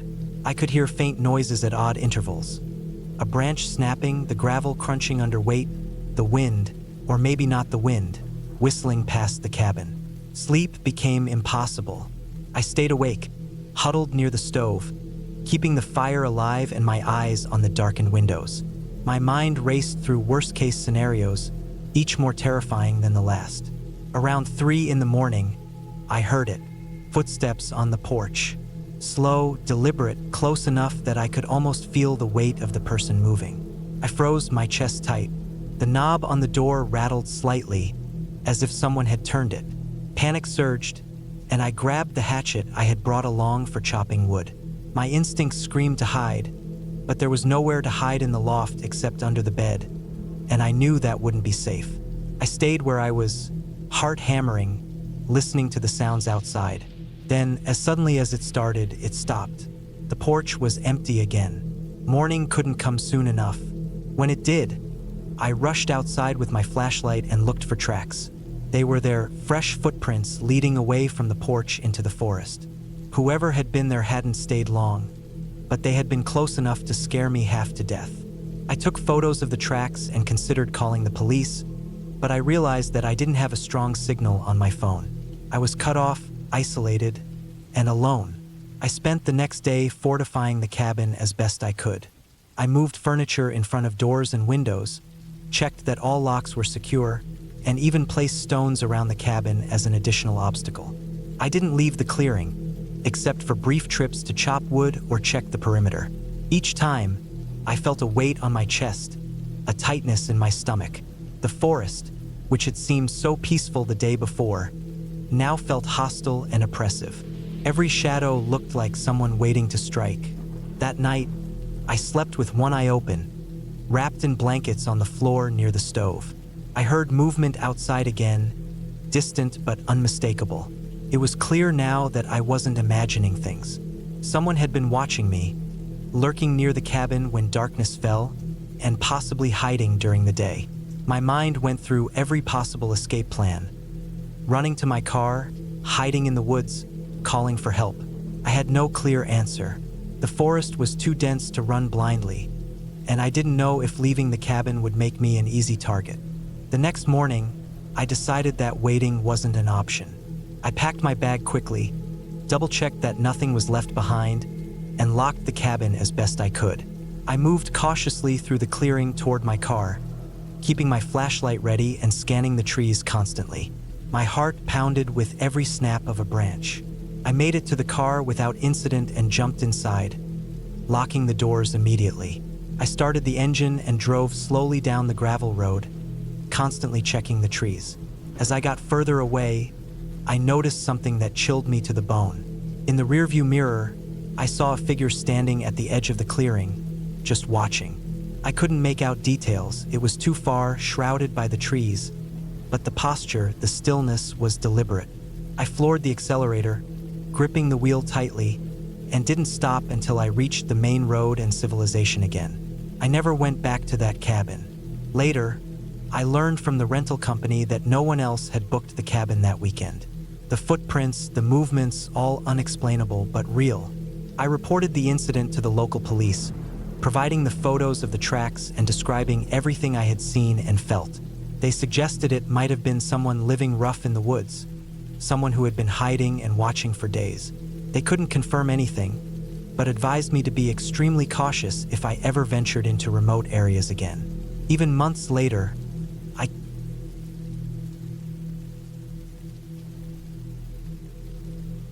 I had been looking forward to this trip for months. After weeks of relentless work, endless emails, and the constant hum of city life, the idea of retreating into the woods felt like the only way to breathe.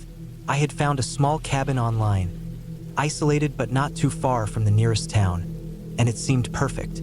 The pictures showed a small, rustic structure made of logs, a fireplace, and a porch overlooking a forested slope. It wasn't luxurious, but I didn't want luxury. I wanted solitude and the kind of silence that only comes when there is no one else around for miles. I packed my car meticulously. I brought canned food, bottled water, a small first aid kit, a flashlight, batteries, a few blankets, a camping stove, and my backpack with clothes for the week. I also brought a couple of books, but mostly I wanted to sit in the quiet and think, maybe write in my journal. I left early in the morning, hoping to arrive at the cabin before dark. The drive was long and monotonous, but it was beautiful in its own way. Tall trees lined the sides of the road, and the air grew cleaner and cooler as I drove farther from the city. The hum of tires on pavement eventually gave way to the rough crunch of gravel, and I found myself turning onto a narrow dirt road that was barely wide enough for one car. The last stretch was the worst. Potholes, exposed tree roots, and loose rocks made it impossible to drive faster than 10 miles per hour. I had to constantly look ahead, straining my eyes in the afternoon light as shadows of the trees stretched long across the road. At one point, I hit a particularly sharp rock that rattled my car and left me feeling tense, a small knot of unease forming in my stomach. I tried to shake it off, telling myself that this was normal and that the cabin would be worth it. When I finally saw the cabin, I felt relief. It was exactly as the pictures had promised. Surrounded by towering pines, the cabin sat slightly down a small slope, with a narrow stream running at the edge of the clearing. The sun was beginning to dip behind the trees, and the long shadows made the place look even more remote than I had imagined. I parked my car and stepped out, the air smelling faintly of pine needles and damp earth. I took a deep breath, letting the silence settle around me. For a moment, it was perfect.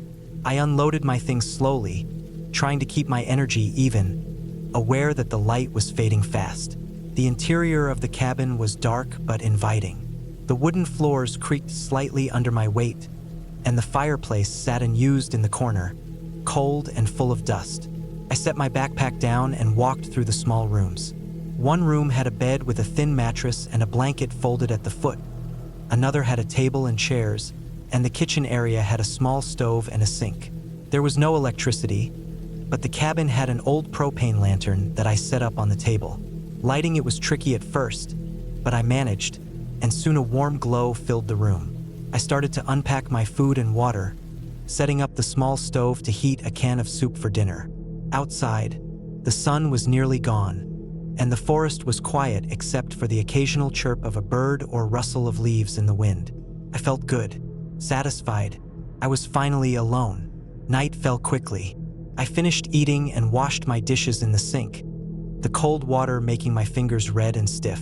I brought my blanket to the bed and lay down, listening to the forest outside. There was a rhythm to the night that I had forgotten existed. The soft whistle of wind through the trees, the distant call of an owl, the faint gurgle of the stream. I felt safe, more relaxed than I had in months. Then I heard it. Started as a small sound, almost like a tap. Tap, tap, tap. Then it came again, louder, closer, coming from the window near the kitchen. My heart jumped. I stayed perfectly still, listening. There was nothing in the room, just the soft flicker of the lantern and the shadows it cast across the walls. The tapping continued, irregular now, like someone testing the glass. My mind raced. I reminded myself that it was probably nothing. Maybe a branch from a tree brushing against the window in the wind. That seemed reasonable. I told myself it was nothing, but I couldn't shake the feeling that something was off. I got up slowly, moving to the window and peering out. The darkness was thick, the forest beyond the cabin black and impenetrable. There was no movement, no sign of life, just the trees and the shadows. I exhaled slowly, telling myself I was imagining things, and turned back to the bed. I tried to sleep, but the tapping returned. Not at the window this time, but at the door. Tap, tap, tap. Then silence. My stomach knotted. I stayed frozen, listening. I could hear the wind, but it was gentle, nothing that should be making such a noise. The tapping came again, quicker this time, and I realized it wasn't the wind. Someone, or something, was outside the cabin. My mind jumped to possibilities: hikers, hunters, lost people. But none of them explained why they wouldn't announce themselves or why they seemed to be testing the doors and windows. I sat up, trying to calm myself. I thought about calling someone, but there was no cell service here. I had known this before coming, but it had never felt so pressing as in this moment. The isolation that I had so eagerly sought now pressed down on me. The cabin that had seemed like a safe haven suddenly felt exposed. The tapping stopped again, replaced by another sound. A low, muffled scraping, like someone dragging something across the ground near the porch. I grabbed the flashlight from the table and shone it toward the door. The beam cut through the darkness, illuminating the porch and the steps leading down to the dirt path. First, I saw nothing. Then, I noticed footprints in the damp dirt. They were fresh, the soil still soft. Someone had been walking around the cabin. My stomach sank. Panic began to rise, but I forced myself to think. I remembered the hunting knife I had packed. I retrieved it from my backpack, feeling the cold metal in my hand. I checked the doors and windows, ensuring everything was locked and secure. I moved to the farthest corner of the room, flashlight and knife ready, listening intently. Hours passed. The tapping and scraping returned sporadically. Sometimes it seemed right outside the window. Other times it was at the back door or near the small shed at the edge of the property. I stayed awake, barely breathing, afraid that any noise would give me away. I tried to tell myself that whoever it was would eventually leave, that maybe they were just lost or curious. But every sound seemed deliberate, careful, as if someone was watching, testing, planning. By the time the first light of dawn filtered through the trees, I was exhausted. I had barely slept, my nerves raw. I waited, listening. The forest was quiet again. Footsteps were gone. The tapping and scraping had stopped. I cautiously stepped outside, flashlight in hand, and examined the porch and the perimeter of the cabin. There were footprints everywhere, muddy, fresh, circling the cabin. I traced them carefully. They led into the trees but did not return. Whoever had been here had left, at least for now. I spent the day fortifying the cabin as best I could. I moved heavy furniture in front of the doors, checked the windows, and made sure my supplies were within reach. I explored the surrounding area, noting any places where someone could approach unseen. The forest was dense, but there were clearings and paths that seemed to lead deeper into the woods. I made mental notes, planning escape routes in case the intruder returned. I also built a small fire pit outside and kept a torch and matches ready. That night, I stayed on high alert again, but nothing happened. The forest was quiet, the way it should have been. I managed to get a few hours of sleep, though I woke multiple times, listening for any sound. The following days were tense but uneventful. I kept to a strict routine, securing the cabin during the day, checking the perimeter, keeping my supplies ready, and only venturing into the woods when necessary. It wasn't until the third night that I realized the danger wasn't random. I had been observing the cabin and the surrounding area from a safe spot behind some trees. There, hidden in the brush, I saw faint movement. Someone watching the cabin, lingering near the tree line. They weren't close enough to see me clearly, but they were definitely there. I stayed hidden, making sure they didn't see me, and waited until they left. I decided then that I needed to leave. I couldn't stay in the cabin, not with someone clearly observing me. I packed quickly but carefully, ensuring nothing was left behind that could reveal my presence. I left at dawn, taking the main dirt road instead of the smaller paths, and drove as quickly as the rough terrain allowed. When I reached the nearest town, I stopped at a small gas station to call the authorities. I reported what had happened, giving them as much detail as I could about the cabin, the footprints, and the person I had seen. They assured me someone would investigate, but I knew I couldn't go back there, at least not alone. In the weeks that followed, I thought about the cabin often. I wondered who had been watching, why they were there, and what might have happened if I hadn't been alert. I realized that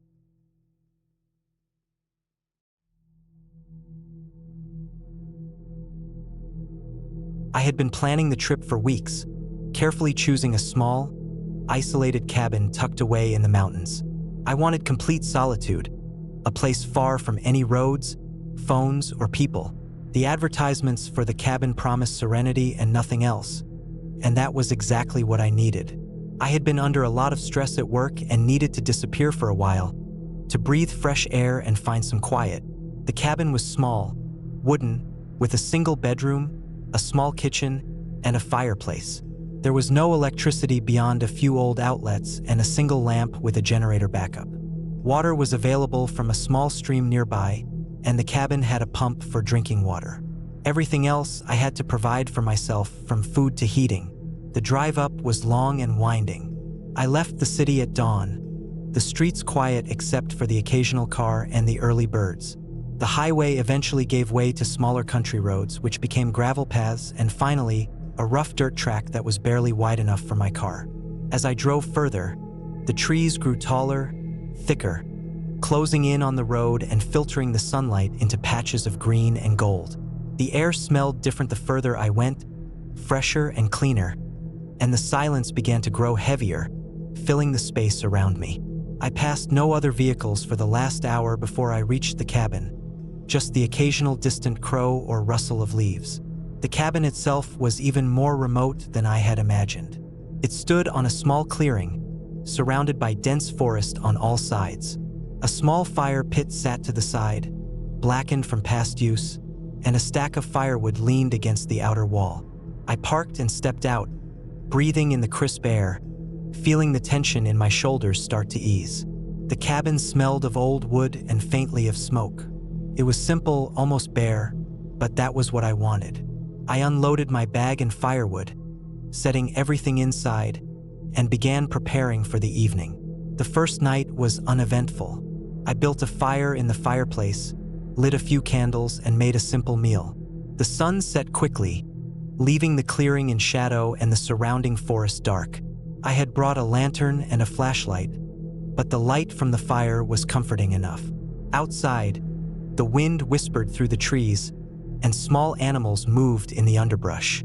Occasionally, I thought I heard larger noises, a branch snapping or a distant thump, but I told myself it was just deer or other wildlife. I was alone, and I knew the forest was home to many animals, most harmless if left alone. Still, as I lay in bed that first night, I could not ignore the feeling that the forest around me was watching.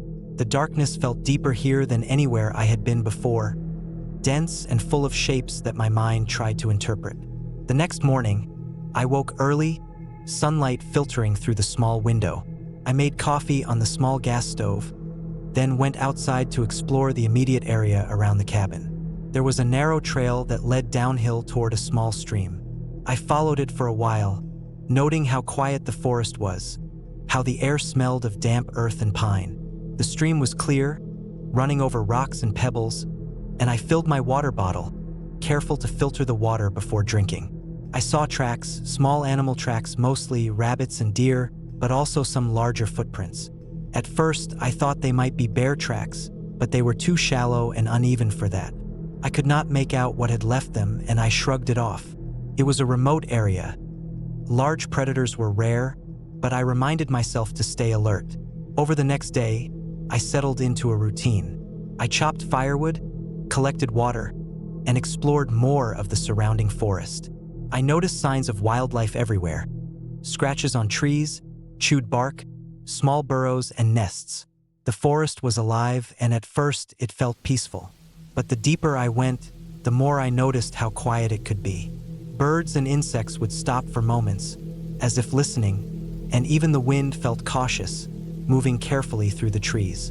By the second evening, I was more aware of the sounds, or sometimes the lack of them. I would sit by the fire and hear nothing but the crackle of the flames, the occasional distant crow, and the whisper of leaves. Sometimes, I thought I saw movement out of the corner of my eye, but when I turned, there was nothing. On the third day, things began to feel off.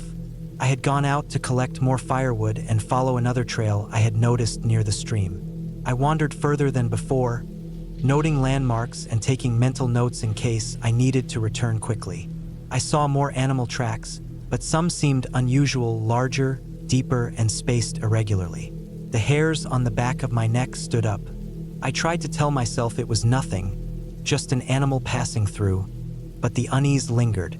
As I walked, I realized the forest had grown denser, the trees closer together, the underbrush thicker.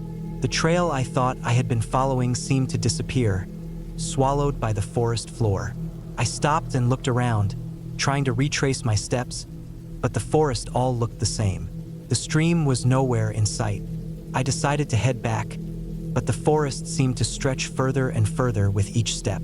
I began to notice small things that unsettled me. Broken branches lying across the path in unnatural patterns. Stones moved as if someone had been walking here recently. The feeling of eyes watching me from the dark spaces between the trees. I tried to stay calm, focusing on each step and keeping my senses alert. I knew panicking would only make it worse. Hours passed, or at least that's how it felt. My sense of time had warped, and the sun was lower than I expected. I realized I had no clear idea of where I was or how far the cabin was. Eventually, I found a small clearing and stopped to catch my breath. I could hear the faint trickle of water in the distance, which gave me hope that the stream was nearby and that I could find the trail. I moved cautiously toward it, every sound amplified. The closer I got, the clearer I heard movement. Branches snapping, leaves rustling in ways that suggested something heavier than a deer. My heart raced. I reminded myself that most animals avoided humans, but my mind would not let go of the possibility of something larger, something dangerous. When I finally reached the stream, I felt a moment of relief. I followed it downstream, hoping it would lead back to the cabin. The path was slippery and uneven, but I managed to keep moving. The sun was almost gone now, and I knew I would have to make it back before darkness fully fell. I could feel the cold creeping into my bones as the wind picked up near the water. I hurried, moving faster than I should have on the slick rocks. A misstep sent me sliding into the shallow edge of the stream, soaking my clothes and chilling me immediately. I pulled myself out and cursed under my breath, trying to shake off the fear that was starting to grip me. As I followed the stream, I noticed that the sounds behind me seemed closer, louder. I stopped and turned, shining my flashlight into the trees. There was nothing visible, but the impression of movement was unmistakable. My chest tightened. I had been careful, had left tracks and markers to retrace my steps, but the forest had swallowed everything familiar. Panic rose, but I forced myself to focus on the stream, to follow it without looking back. Night fell completely while I was still moving. The flashlight cut a narrow cone of light through the darkness, and shadows pressed in from all sides. Every sound, the wind, the water, a distant animal call, seemed magnified. I tried to remind myself that most predators are not interested in humans and that my presence alone usually deters them. Still, the fear was physical now, my muscles tense, my breathing shallow. Every rustle of leaves made me flinch. I realized I had no idea which direction the cabin was relative to the stream. Then I saw it. A faint glow through the trees, small and flickering. I moved toward it, cautious but desperate. As I got closer, I realized it was my fire, still burning faintly in the fireplace. I ran the last few steps, slipping on loose rocks and mud, and finally reached the cabin. The relief hit me like a wave. I was soaked, exhausted, and scared, but I was back.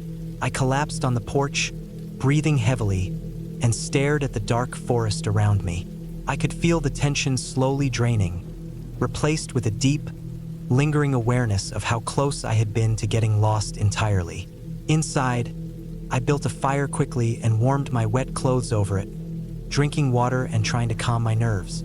I thought about how unprepared I had been, how easily a wrong step could have left me stranded in the forest overnight, exposed to cold, wildlife, and darkness.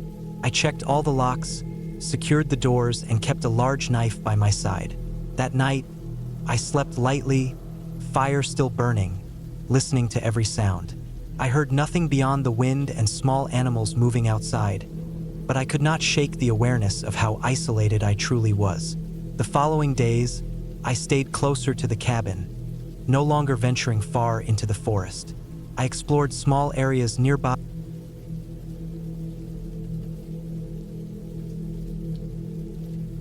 I had been planning the cabin trip for months, meticulously marking the route on old forest maps, checking weather forecasts, and packing everything I might need.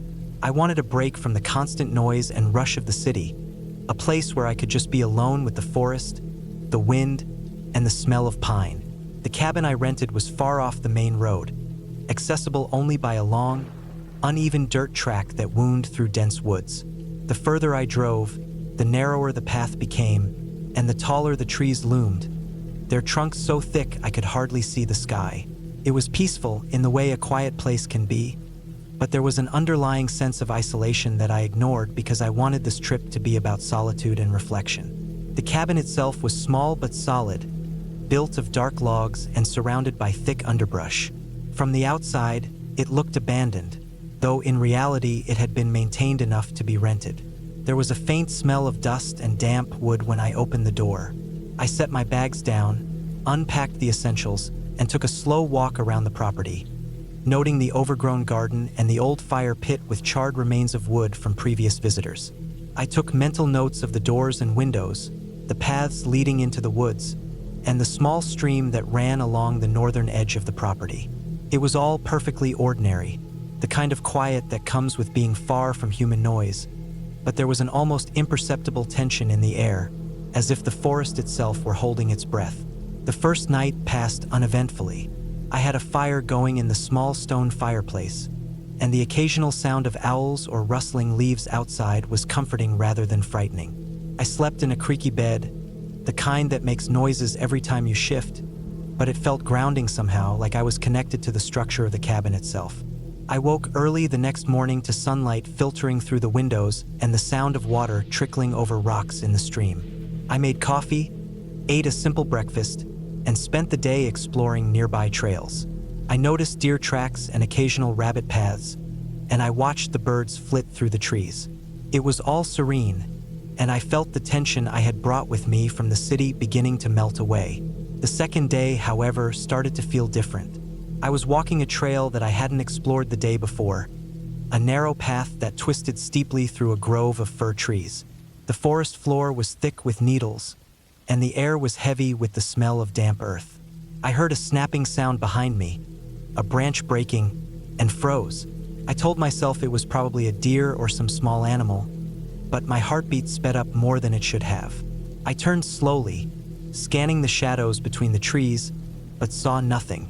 After a moment, I continued walking, trying to calm myself, telling myself I was being paranoid. By mid-afternoon, I had reached a small clearing with a rocky incline. The sun was dipping low, sending long shadows across the ground. As I rested, I noticed something odd. Footprints, human footprints, partially obscured by fallen leaves. They were fresh, leading in the direction I had come from. My stomach tightened. I considered heading back immediately, but I reminded myself I was alone in a forest where hikers and hunters passed occasionally. Still, the footprints seemed deliberate, like someone had been following the trail carefully. I decided to return to the cabin, taking a slightly different path to avoid the footprints, but as I walked, I realized something unsettling. The further I went, the more the forest seemed to shift. Trees that I had passed only hours before now looked unfamiliar. The paths didn't match my memory perfectly. Panic began to set in, but I tried to push it down.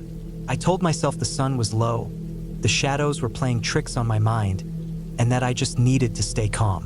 When I reached the cabin, I locked the doors and double-checked the windows.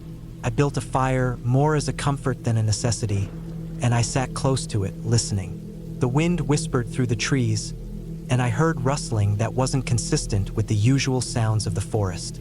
It wasn't the movement of deer or birds. It was heavier, calculated, like someone or something was moving slowly but deliberately. I felt the weight of the cabin's isolation for the first time. There was no road nearby, no neighbors, no one to call. My phone had barely any signal. I spent the night on edge. Every sound made me flinch. The wind, the creaking of the cabin's wooden frame, and every snap of a branch outside made my pulse race.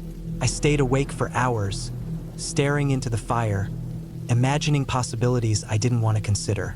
Eventually, exhaustion overtook me, and I fell into a fitful sleep, the kind where you wake repeatedly and can't remember what's real and what's imagined.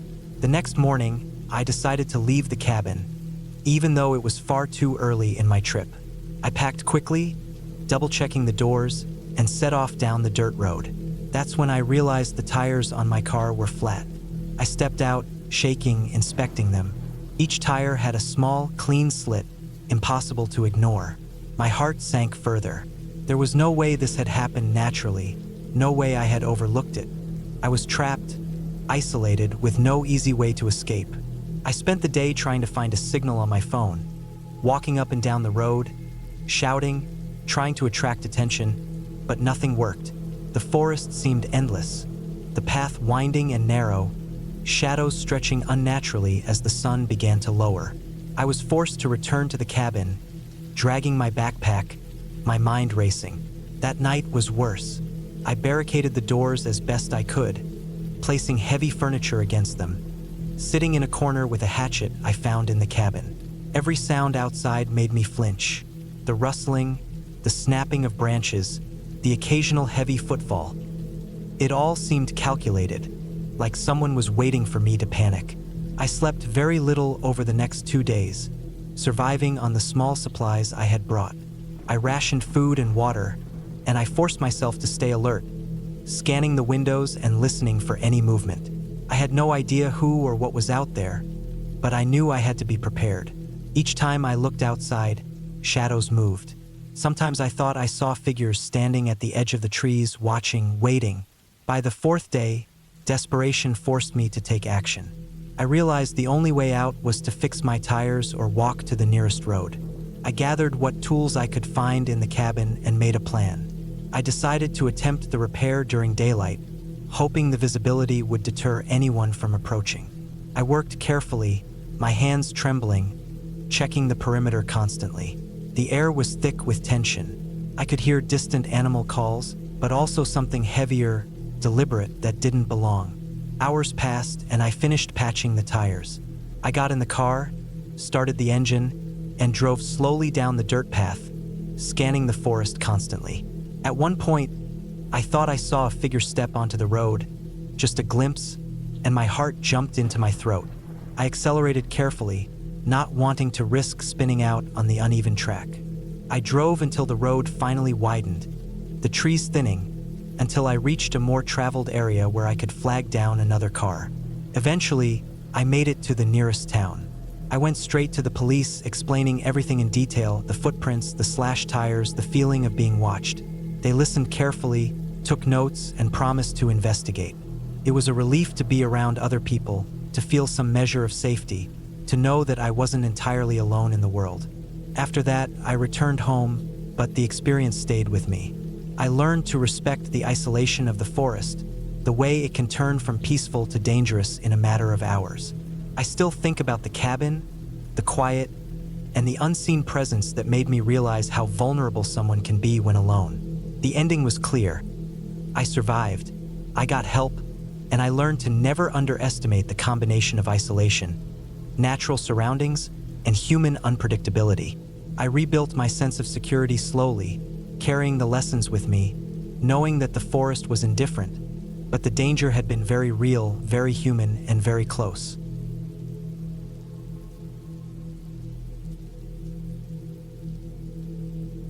I had been looking forward to the cabin trip for months. The weeks leading up to it were filled with the mundane pressures of work, the constant low hum of emails, phone calls, and errands. I needed a break from everything, from people, from noise, from the city that never seemed to rest. The cabin was remote, tucked deep in the forest about 3 hours from the nearest town. When I drove the narrow, winding road that cut through dense pines and maples, I felt an unfamiliar lightness in my chest. The sun was beginning its descent, throwing long golden streaks across the forest floor, and the air smelled sharply of pine sap and earth. I parked in the small clearing beside the cabin, a rustic structure made from thick logs, its wood darkened from years of weather. The roof had patches of moss, and the stone chimney leaned slightly to one side. But there was an undeniable charm in its isolation, a promise of silence and solitude. I unloaded my car slowly, taking my time with each bag, trying to keep my mind from wandering to the concerns I had left behind. The cabin was silent, the only sound the occasional rustle of leaves and the distant call of a bird. The wooden door protested with a groan as I opened it, revealing the interior. It was simple, functional, and surprisingly well kept. A small kitchen was on the right with a counter, a few cabinets, and a worn wood table with 2 chairs. To the left was the living area, with a stone fireplace, a single couch, and a small bookshelf filled with dusty paperbacks. Beyond that, a narrow hallway led to 2 bedrooms and a bathroom. I set down my bags and walked slowly through each room, noticing small details. The rough grain of the wooden floor under my bare feet, the faint smell of damp wood mixed with something faintly sweet, like old candle wax. The air inside was cooler than outside, heavy with the smell of the forest, and I felt a subtle shiver run down my spine despite the late summer warmth. I unpacked the essentials, hung a few clothes in the closets, and stacked canned food in the kitchen. Afterward, I decided to explore the immediate surroundings. Outside, the forest felt almost alive. The shadows were lengthening, twisting among the trees in strange ways. I followed a narrow trail that led slightly downhill, the soil soft underfoot, littered with fallen needles and leaves.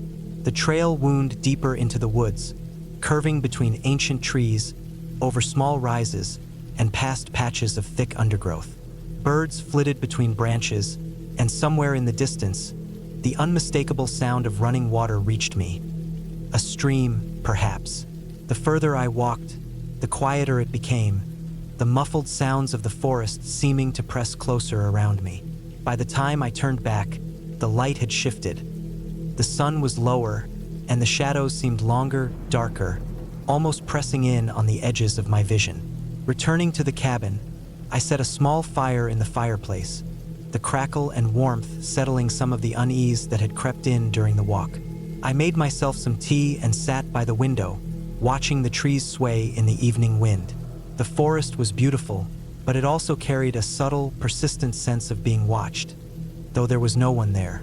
It wasn't fear exactly, but an awareness that I was completely alone, surrounded by trees and silence that extended further than any I could reach. The sun dipped below the horizon, leaving a twilight glow that quickly faded into darkness. I lit a single lamp and began to read a book, trying to distract myself, but I kept glancing toward the window, aware of every subtle movement outside, every whisper of wind through the leaves. Night deepened, and with it came the sounds of the forest, the soft scratching of small animals, the distant hoot of an owl, the occasional snap of a branch. I felt a heightened sensitivity to the darkness, each sound magnified in the stillness. Around midnight, I woke to a subtle creaking sound. At first, I thought it was the wind or perhaps the settling of the cabin, but it was too distinct, too deliberate. Footsteps? I froze, straining to hear. The noise stopped. I waited, heart hammering, ears tuned to every slight shift. Minutes passed, and then again, the faint, almost imperceptible sound of wood bending, of movement in the hall outside the bedroom. My mind raced, running through the rational explanations.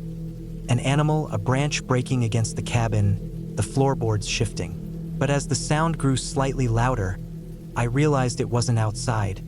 It was inside. I got out of bed quietly, careful not to make a sound, and grabbed a heavy flashlight from the kitchen drawer. Its beam was strong, cutting a sharp path through the darkness. I moved slowly down the hallway, the floorboards groaning slightly under my weight. The creaking had stopped again. I reached the living room, shining the light into every corner. Nothing. No sign of anyone, nothing disturbed. Not even a chair moved out of place. I checked the doors locked. I went outside, flashlight in hand, circling the cabin. Nothing. The trees were still, the air calm, and the silence stretched like a thick blanket over the forest. Reluctantly, I went back inside. Sleep didn't come easily, and when I finally drifted, it was fitful, punctuated by dreams of shadowed figures moving just out of sight. Morning brought some relief. Sunlight streamed through the windows, and the forest looked friendly, almost welcoming. The fear from the night before seemed distant, like a shadow fading with light. I spent the day preparing food, walking along the trail, observing birds, squirrels, and the small, bright movements of insects on the forest floor. I noted how easily one could lose orientation in the trees, how the paths twisted and doubled back on themselves, and I resolved to keep track of landmarks. By evening, I had established a routine. A short hike in the afternoon, some reading by the fire, and early to bed. But the third night was different. The sounds began again, faint at first. A slow tapping on the roof, like something moving across it. Then, a soft scratching at the walls, sometimes outside, sometimes inside, almost like claws dragging across wood. I stayed perfectly still, straining to hear, but the noises were erratic, coming and going, impossible to locate exactly.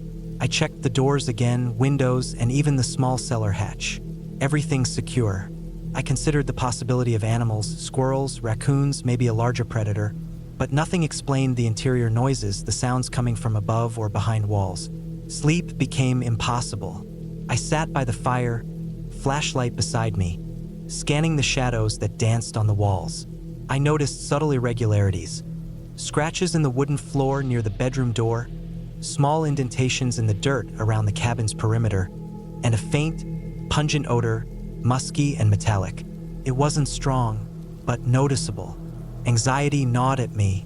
My rational mind wanted to dismiss it, to attribute it to wildlife or my imagination. But the cabin felt different now, the air heavy, almost charged. The fourth day, I decided to explore beyond the usual trail.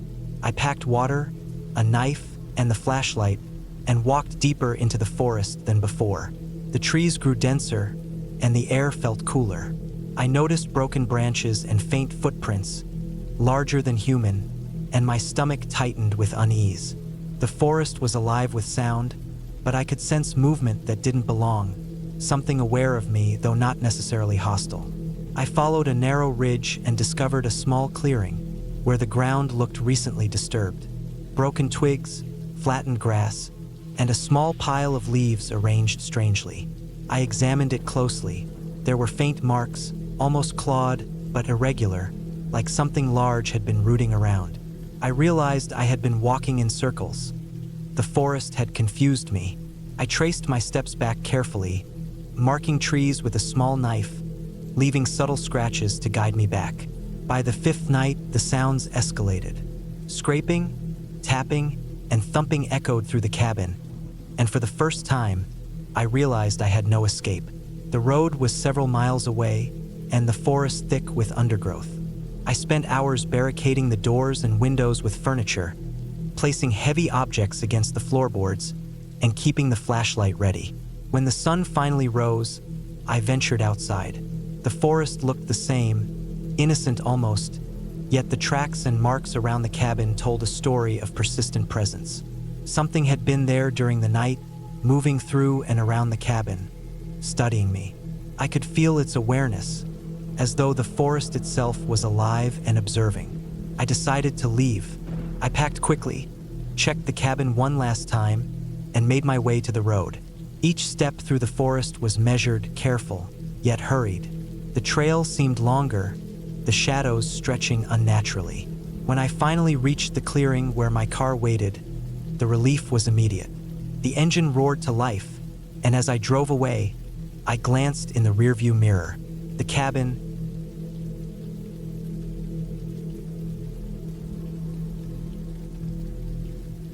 I had been looking forward to this trip for months. A week alone at a small cabin tucked deep in the woods, miles from the nearest town. It was a place I had found on a small, obscure website run by a man who rented out cabins he maintained himself. The cabin sat beside a slow-moving river, surrounded by thick trees whose leaves formed a near-continuous green ceiling above the narrow dirt road that led to it. I had planned everything carefully: the food, water, firewood, and a well-charged generator for electricity. Although I had told myself I wanted to rely mostly on the fireplace and candles to feel closer to nature. I wanted isolation, quiet, a sense of being cut off from the world. The drive there was longer than I had anticipated. The paved roads gradually gave way to gravel, then dirt, and eventually the dirt road became so narrow that I had to drive slowly, careful not to scrape the sides of my car on low-hanging branches. The GPS signal flickered in and out as I drove, and soon I realized I would have to rely on memory and scattered paper maps to find the cabin. That, I told myself, was part of the charm. By the time I reached the small clearing where the cabin stood, the sun had already dipped low in the sky, casting long shadows through the trees. The cabin itself was small, made of rough-hewn logs, with a steep roof and a chimney that looked functional but old. There was a single wooden deck, and the entire place had the smell of damp wood and earth. I parked my car nearby, unloaded my bags, and took in the surroundings. The forest stretched endlessly behind and around the cabin, and the river beside it moved slowly, almost silently. Everything felt untouched for decades perhaps, except for the faint tire tracks that had led me here.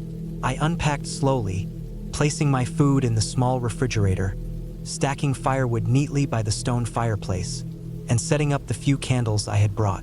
As the light faded, I lit the fireplace, letting the smell of burning wood fill the small cabin. Outside, the wind rustled through the trees, carrying the faint sound of water over stones, and I felt a sense of calm I hadn't experienced in years. I ate a simple meal, a can of beans and some bread, and then settled into one of the chairs by the fire, watching the shadows dance across the walls. That first night, I slept deeply, soothed by the sound of the river and the wind. The next morning, I woke to bright sunlight streaming through the window. The air was crisp and cool, and the forest around me felt alive in a way I rarely noticed in the city. Birds called to each other, and somewhere nearby, a squirrel scurried along the branches. I prepared breakfast, sitting on the deck, and made a plan for the day. I would explore the immediate area, take photographs, maybe walk along the riverbank. The forest seemed dense but navigable, and I felt a thrill at the thought of being completely alone, responsible only for myself. By mid-morning, I had followed a small trail that ran along the river, thick with roots and fallen leaves. The forest was quiet except for natural sounds, and I began to notice the small details: the patterns on the bark of the trees, the movement of insects in the sun, the way the water reflected light in tiny, shifting patterns. It was peaceful, almost hypnotic, and I spent hours walking, taking photographs, occasionally stopping to sit on a rock or fallen log and watch the river move. Around late afternoon, I decided to return to the cabin, feeling a little tired but content. As I approached, I noticed something unusual: a set of footprints in the soft dirt near the riverbank, leading toward the cabin. They were too large and irregular to be mine, and I felt a flicker of unease. I had not seen any other people all day, and the area was remote enough that casual hikers were rare. I followed the prints cautiously, noting their direction. They stopped a few meters from the cabin, then disappeared into the underbrush. My first instinct was to dismiss it. Animals often left tracks that looked like human footprints, but there was something about these that felt deliberate, unnatural in their path. I checked the cabin carefully, doors locked, windows secure, nothing disturbed. Still, a shadow of anxiety settled in my chest. I lit the fireplace again and tried to distract myself with organizing supplies. By nightfall, the unease had grown into a persistent tension. Every crack of a branch outside, every rustle of leaves made me glance toward the darkness beyond the windows. I forced myself to remember that I had come here for isolation and peace, that I was safe inside the cabin, and that most likely the footprints were nothing. I went to bed with the fireplace glowing, but sleep was restless. The next day, I noticed more signs. The firewood I had stacked neatly the day before was slightly disturbed. A piece of paper from my notes had been moved, and again, footprints around the cabin. They appeared as if someone had circled the building, watching, moving carefully. I did not see anyone, nor did I hear voices, but the pattern of movement was clear. My heart raced, and a thought that I had avoided, the possibility of another person lurking nearby, took hold. I began to check the perimeter more carefully, carrying a large metal flashlight and my hiking knife. The forest seemed denser than I remembered, the shadows longer, the river noisier. I tried to calm myself, attributing the disturbances to wind or animals, but deep down, I knew it was not natural. I decided to stay inside that night, locking doors and windows, using the fireplace as both warmth and light. I avoided looking out the windows directly, instead listening. Around midnight, a noise came that I will never forget. A soft but deliberate scraping on the deck outside. Not a branch or an animal, but a human motion. I froze, barely breathing, and waited. The sound stopped after a minute, then nothing. My imagination raced, every scenario worse than the last. I sat by the fire, keeping the knife close, until the first gray light of dawn. That night, I barely slept. The following days were a tense routine. I explored during daylight, always armed with the flashlight and knife, constantly scanning for movement, footprints, or signs of another person. I realized I had underestimated how isolated this place truly was. The forest could hide anyone, and without nearby neighbors, I had no way to call for help. The unease became constant. At night, the sounds outside became more deliberate. Footsteps on leaves, the scraping of branches against the cabin, faint thuds that suggested someone moving quietly around the structure. I never saw anyone, but the pattern was unmistakable. I began to wonder if I had been chosen, somehow by someone who knew this area as well as I knew the cabin. By midweek, I noticed something else. Small objects outside the cabin that had not been there before. Stones arranged in lines, small branches pointing toward the door, and once, a single boot print, much larger than mine, pressed into the mud near the river. Panic began to take hold. I considered leaving, but the roads were narrow, the car parked in a way that made it difficult to drive back, and the thought of someone watching me while I tried to leave made me hesitate. I began to reinforce the cabin, blocking doors with furniture, stacking heavier logs around the windows, making noise traps with cans and strings around the perimeter. It was primitive, but I felt it offered some measure of control. Each day, the tension grew. I rationed food, careful not to waste it, and used the daylight to explore just enough to keep my mind occupied. I mapped the surrounding forest in my head, noting places I could hide, areas where the river could be crossed, and possible escape routes. At night, I stayed near the fireplace, listening for anything unusual, my knife always in hand. I could feel myself growing more alert, more sensitive to the smallest sound, the slightest movement outside the windows. Then, one evening, everything changed. I had been sitting by the fire, reviewing my maps and supplies, when I heard a loud crash from outside. Something heavy had hit the cabin, something deliberate. Heart hammering, I ran to the window, flashlight in hand, and looked out. There was a figure crouched low, moving along the edge of the deck. My first instinct was to run, but the layout of the cabin left no immediate escape. I could either confront whoever it was or hide until they left. Adrenaline surged, my mind sharp and focused. I grabbed my knife and quietly moved to the back door, planning my route. The figure paused, then disappeared into the shadows of the trees. I waited until the sun rose, every nerve tense, before venturing outside. The deck had deep scratches, marks from something heavy and blunt, and footprints led from the forest to the cabin. But then, something unexpected. A note, simple, handwritten, left on the deck. It read, "I know you were scared. You can leave now." The handwriting was messy but legible. My first reaction was anger and fear, but then a realization hit me. Whoever had been watching, whoever had been following me, was warning me, not threatening me. They had the skill to harm me either.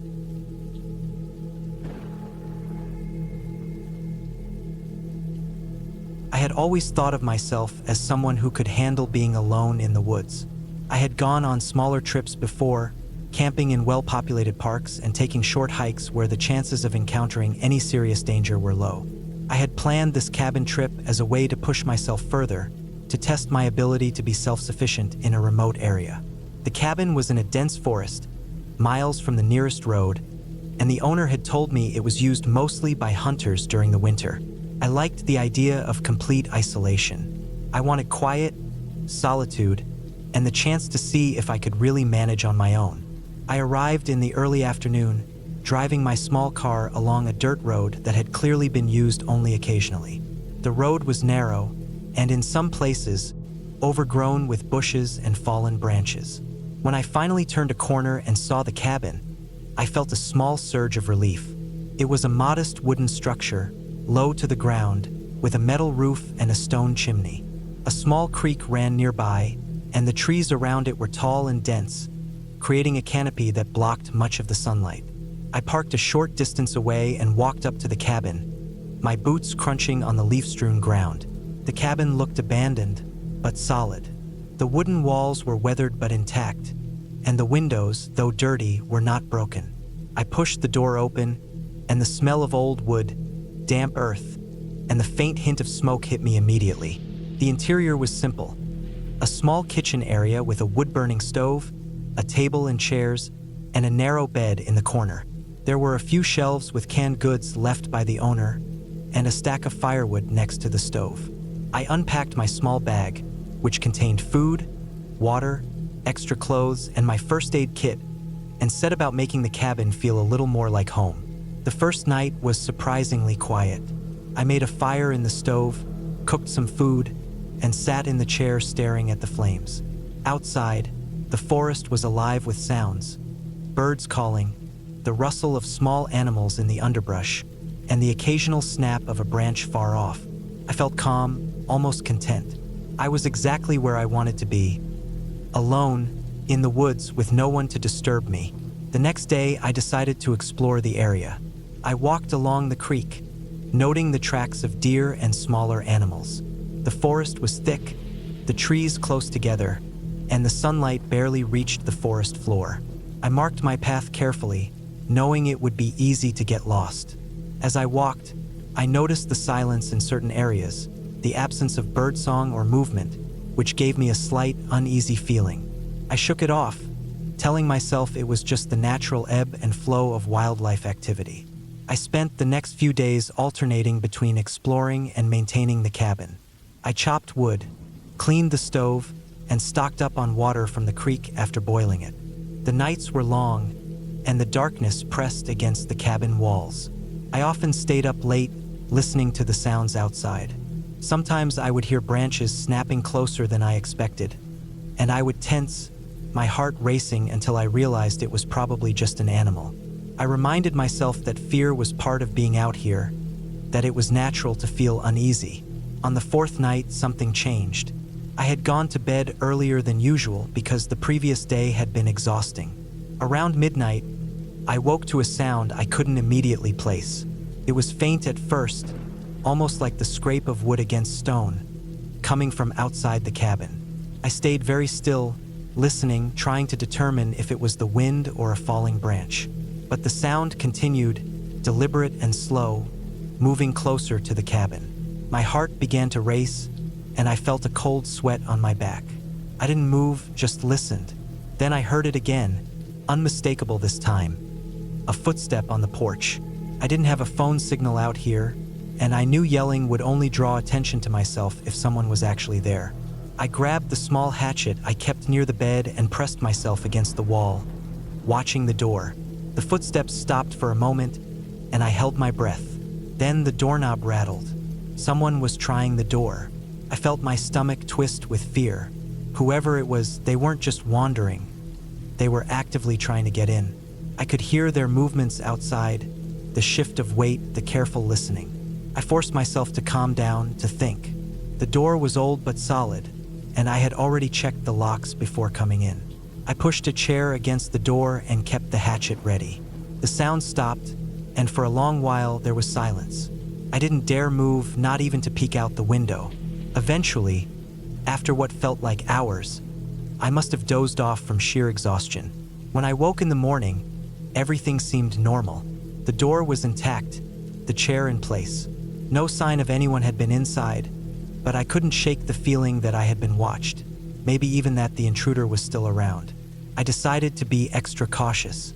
I cleared some of the underbrush around the cabin, giving myself a clear line of sight to approach, and reinforced the door as best I could.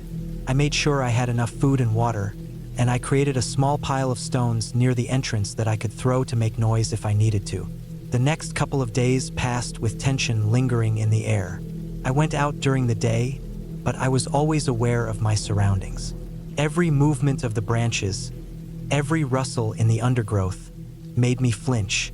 On the third day after the incident, I saw something that made my stomach drop. Near the edge of the clearing, beyond the creek, there were footprints.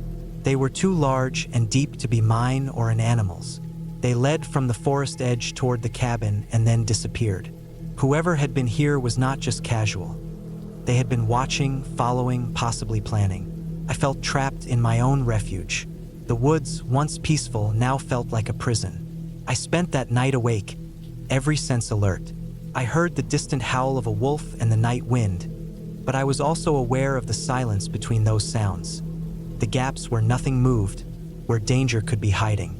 I kept the fire going all night, using the light as a deterrent and the noise of the crackling flames to mask any small sounds from outside. I didn't sleep more than a few minutes at a time, and when morning came, I felt worn down in a way I hadn't expected. I realized then that being alone in the woods wasn't just about dealing with solitude. It was about dealing with the uncertainty of what could be out there. I began planning a way out. I had left my car parked where it could be seen from the road, but I had no signal to call for help. I decided I would pack carefully and leave early in the morning, before anyone could approach.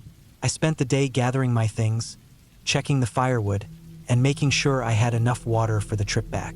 I took note of landmarks so I wouldn't get lost on the dirt road. All the while, I stayed aware of the woods, noticing any shift in the shadows, any unusual sound. The tension was exhausting, but I forced myself to stay calm and methodical. That night, I slept as little as possible. I positioned myself near the door, hatchet in hand, eyes on the shadows outside. When the first light of dawn started to filter through the trees, I moved quickly. I packed the last of my things, checked the door one last time, and stepped outside. The air was cold and sharp. The forest was still, almost eerily so. I loaded my backpack, carrying it close, and moved toward the road, staying low and alert. The journey back was nerve-wracking. Every snapping branch or rustle of leaves made me jump, but I kept moving. I kept repeating to myself that I had a plan, that I could make it out. Finally, after what felt like hours but was probably only a few miles, I reached the point where the dirt road met the main road. I could see the occasional car pass in the distance. Relief flooded me, but I stayed cautious. When a car finally came close enough, I flagged it down, and the driver stopped without hesitation. I explained where I had been and what had happened, though my voice was shaking. The driver offered to take me to the nearest town. I didn't look back as we drove away, but I felt the weight of the forest pressing down even as I left it behind. Once I reached safety, I reported the incident to the authorities. They later discovered that someone had been using the area near the cabin as a temporary hideout and had a history of breaking into remote cabins. I realized how close I had come to real danger. The relief I felt was immense, knowing I had survived without confrontation, without injury. I also felt a sense of accomplishment. I had stayed calm, had thought ahead, and had found a way out without panicking. Weeks later, I returned to the cabin during daylight with an officer. The footprints were still there, though faded, and the surrounding area bore signs of someone having been there. I could see now that my instincts had been correct. The woods, though beautiful, could hide real threats. I felt a strange mixture of fear and respect for the place. The cabin remained a quiet, lonely structure, but I knew I would never go back there alone. The experience taught me the importance of preparation, of vigilance, and of respecting the wild, not just for its natural dangers, but for the human ones that could be lurking. I recovered slowly from the mental strain.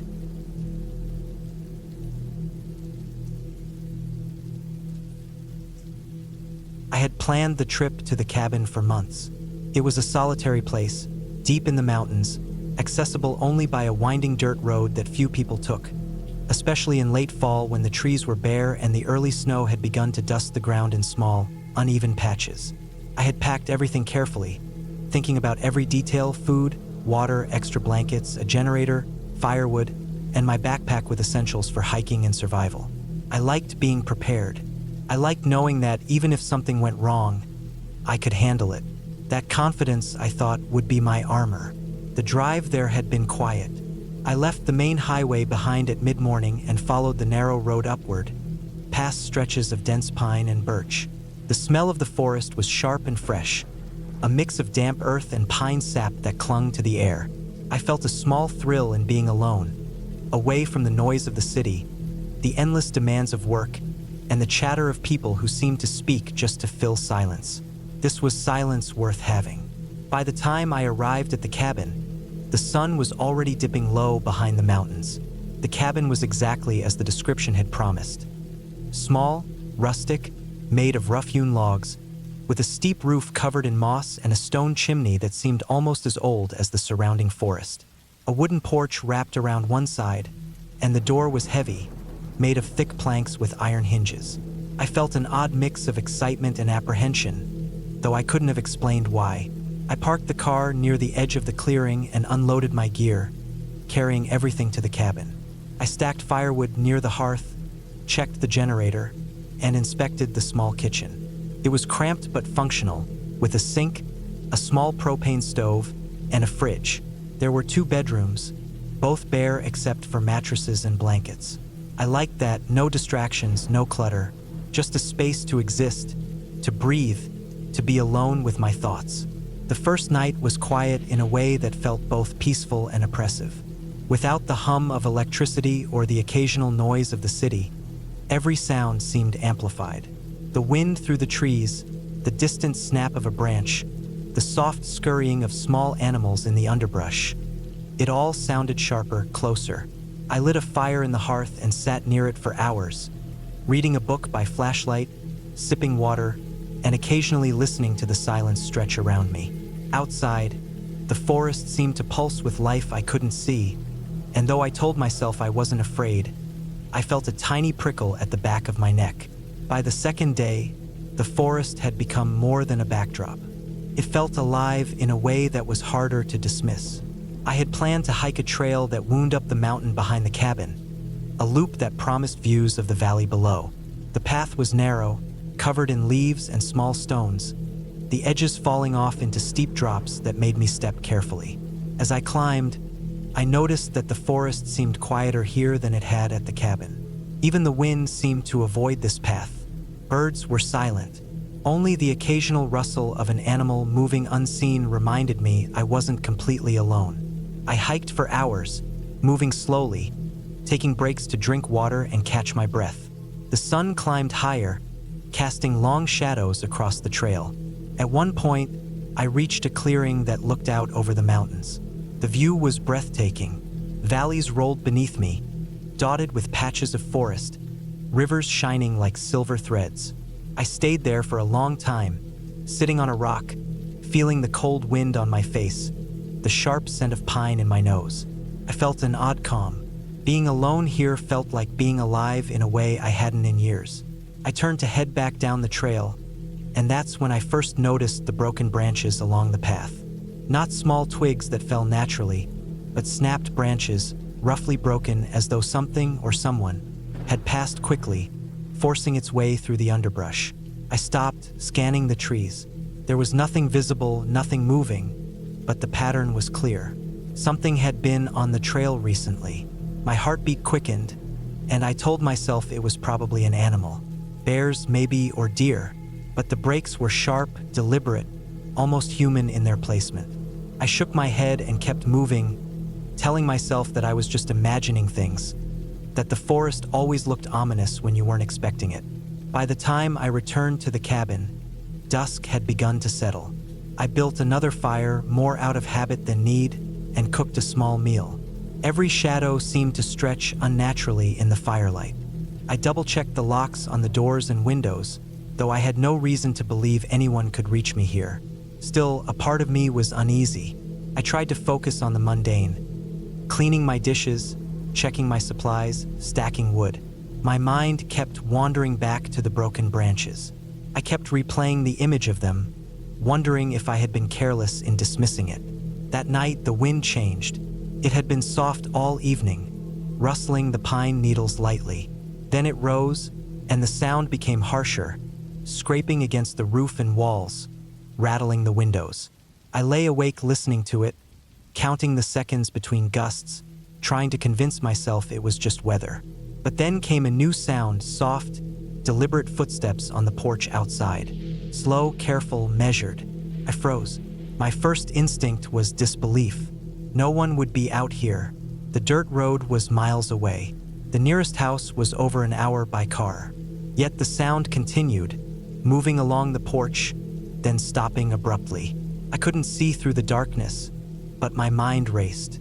I reached for the flashlight on the bedside table and gripped it tightly, my pulse thudding in my ears. The steps stopped, and after what felt like an eternity, they retreated into the darkness. I stayed awake until the fire burned low, listening, but nothing came again. The next morning, I found evidence that shook me more than the footsteps had. The door to the cabin had scratches along the bottom, shallow but deliberate, as though something had tried to force its way inside. I inspected the perimeter, checking for footprints, but the frost from overnight had melted slightly, leaving nothing but wet earth. Still, the scratches were unmistakable. Someone or something had been here while I slept. My stomach sank. I considered leaving immediately, but the nearest town was still hours away, and the road was treacherous in these conditions. I had to stay, at least for the day, until I could safely drive down. I spent the day inside the cabin, pacing, organizing, keeping busy. I avoided looking out the windows for long stretches, though I couldn't ignore them entirely. Every movement in the trees, every snap of a branch, made my stomach twist. I reviewed my supplies, making sure I had enough food and water if I needed to wait until daylight the next day to leave. I even checked the generator again, testing it for a long stretch, ensuring it could run for hours if necessary. Night came again, and I barricaded the doors as best I could. I stacked firewood against the main door, placed heavy furniture in front of it, and lined up kitchen chairs to make a makeshift barrier. I kept the fire alive, constantly stoking it, keeping the cabin bright and warm. And then, again, the footsteps came. This time, I didn't try to see who it was. I gripped a small hatchet I had brought for chopping wood, listening to the soft, scraping sound on the porch, the slow shuffle across the wooden planks, then the retreat into the darkness. I realized something crucial. Whoever or whatever this was, they were testing me, probing the cabin, watching. Couldn't sleep. I didn't dare. I stayed near the fire, keeping the hatchet close, my senses straining for any sound. Hours passed like this. Eventually, I noticed something outside that made my heart leap. Footprints in the wet soil, leading away from the cabin into the woods. Human footprints, large, heavy, booted. They disappeared into the trees, but they were fresh. Someone had been here, close enough to reach the door, and had left quietly when they realized I was awake. I spent the next day carefully preparing to leave. I packed everything, double-checked the generator and firewood, and left the cabin in a state that could pass as normal if anyone else came across it. I moved slowly, listening for any sign of movement in the trees. I followed the same trail I had hiked the day before, keeping my eyes on the underbrush. Every snapped twig made me jump. My mind imagined every possible scenario. A criminal hiding out, a hunter who mistook me for trespassing, or someone who simply enjoyed the fear they could cause. When I reached my car, I didn't relax until I was on the main road, headlights cutting through the fog in the valley below. I drove without stopping until I reached a small town with a gas station. I bought coffee, filled my tank, and sat for an hour, just staring at the road ahead, shaking slightly, feeling both relieved and angry.